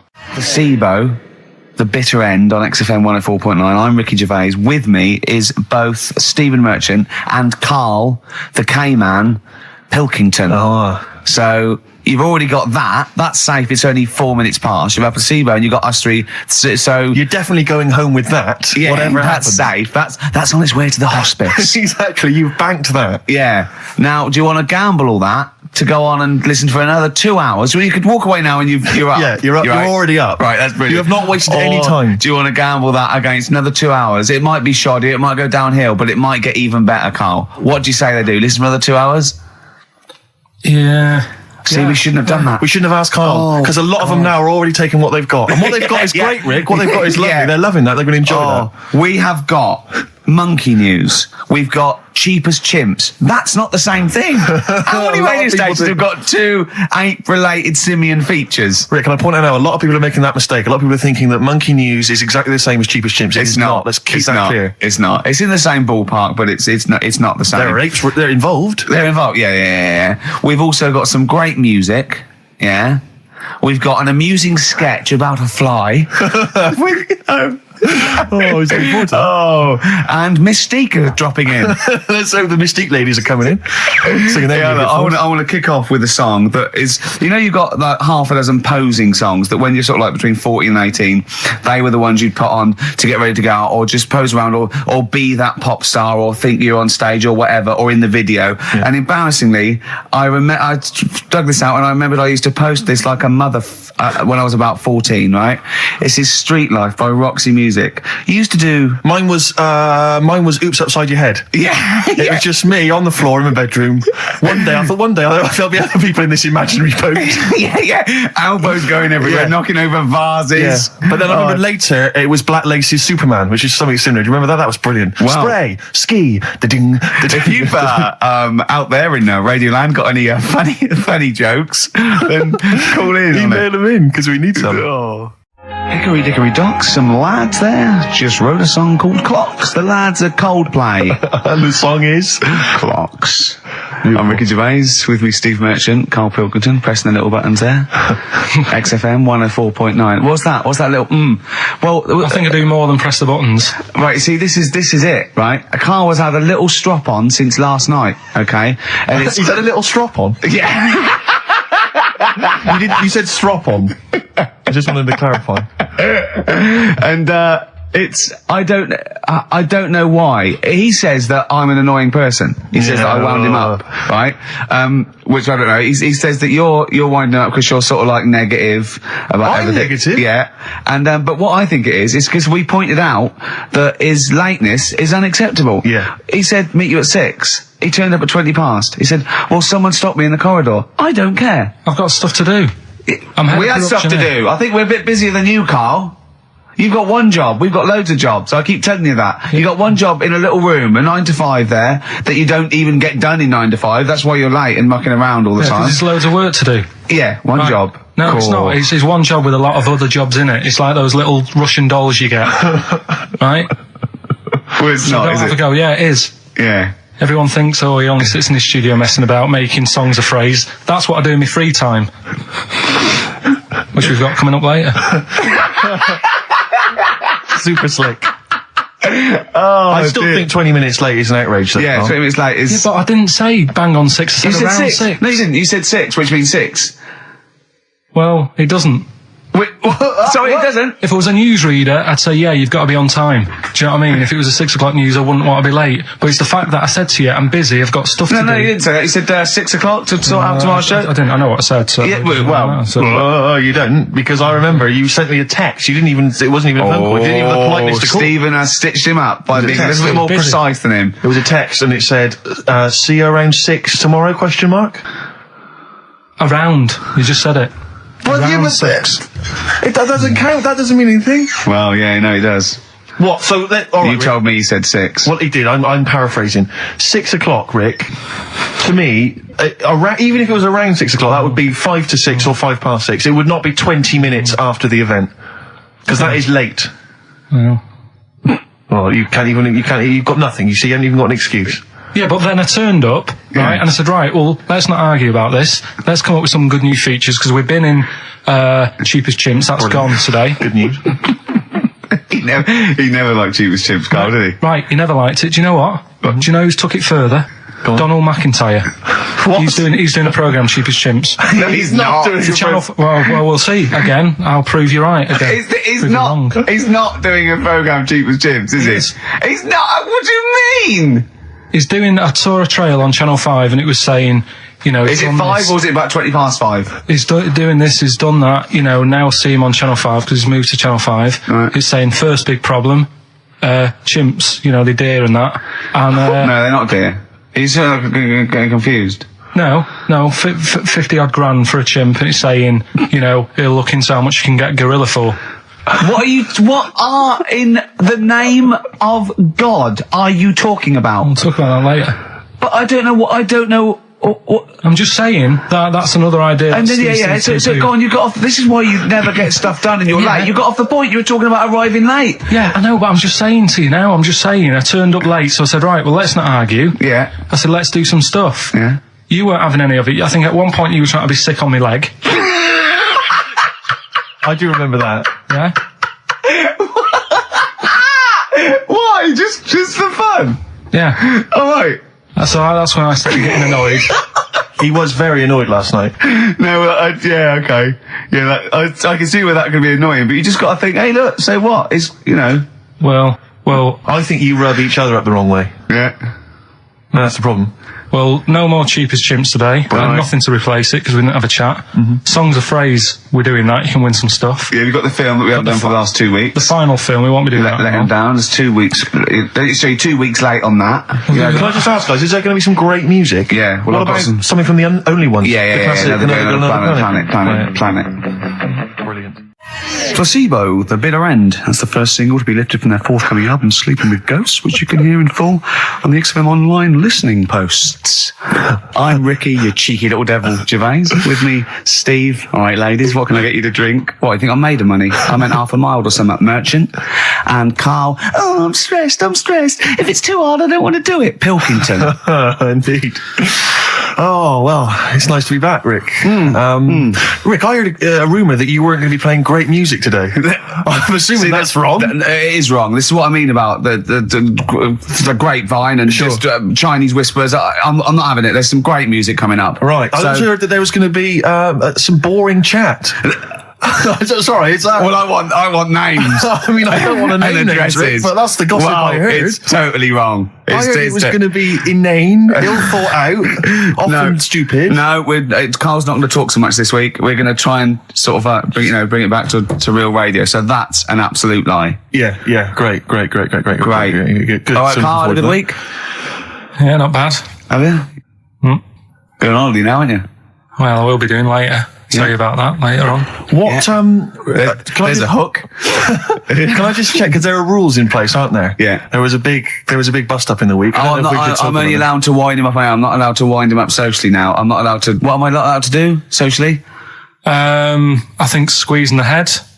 Socially, it's been crossed off. Right, okay, and I agreed to that because it got to a head where Carl was really upset and he was thinking of just giving it all in, weren't you? Yeah. Why was that? Because you were just winding me up too much. Yeah. I mean, do you want to bring it all up again? I don't mind. What was I doing? It was just. I mean, I should say now that there was a conversation where we were all sort of really walking on eggshells. It was frosty. It was a conference call, and Carl was on one end. And I'll tell you, I was very much a mediator. I was very much a UN mediator. What is it My hands were tied. It was difficult to sort of keep it serious when I'm saying stuff like, I'm sick of you putting a Burger King bag on my head. Do you know what I mean? Yeah. There's a part of me that's like, I can't believe we're doing this.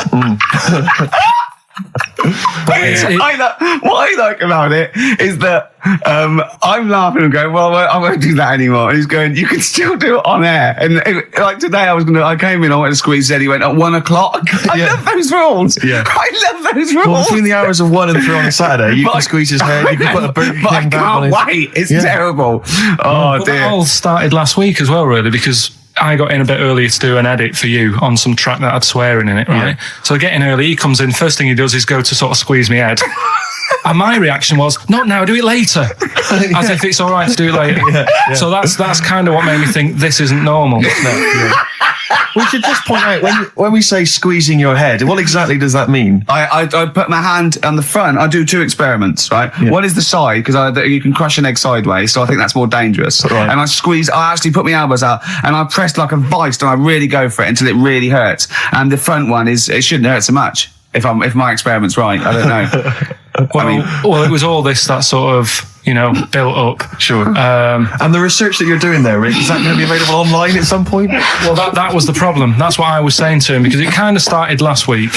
Well, it's been going on since we've known you. Yeah. Yeah, but I just upped it last week. It got out of hand a bit. I upped it to when I think it got to ahead on Thursday when I filmed it. That was it, yeah. That's right, yeah. I brought in a cameraman to film me torturing him, and there was some people from the 6th floor being shown round. Yeah, some management and that, showing probably clients round.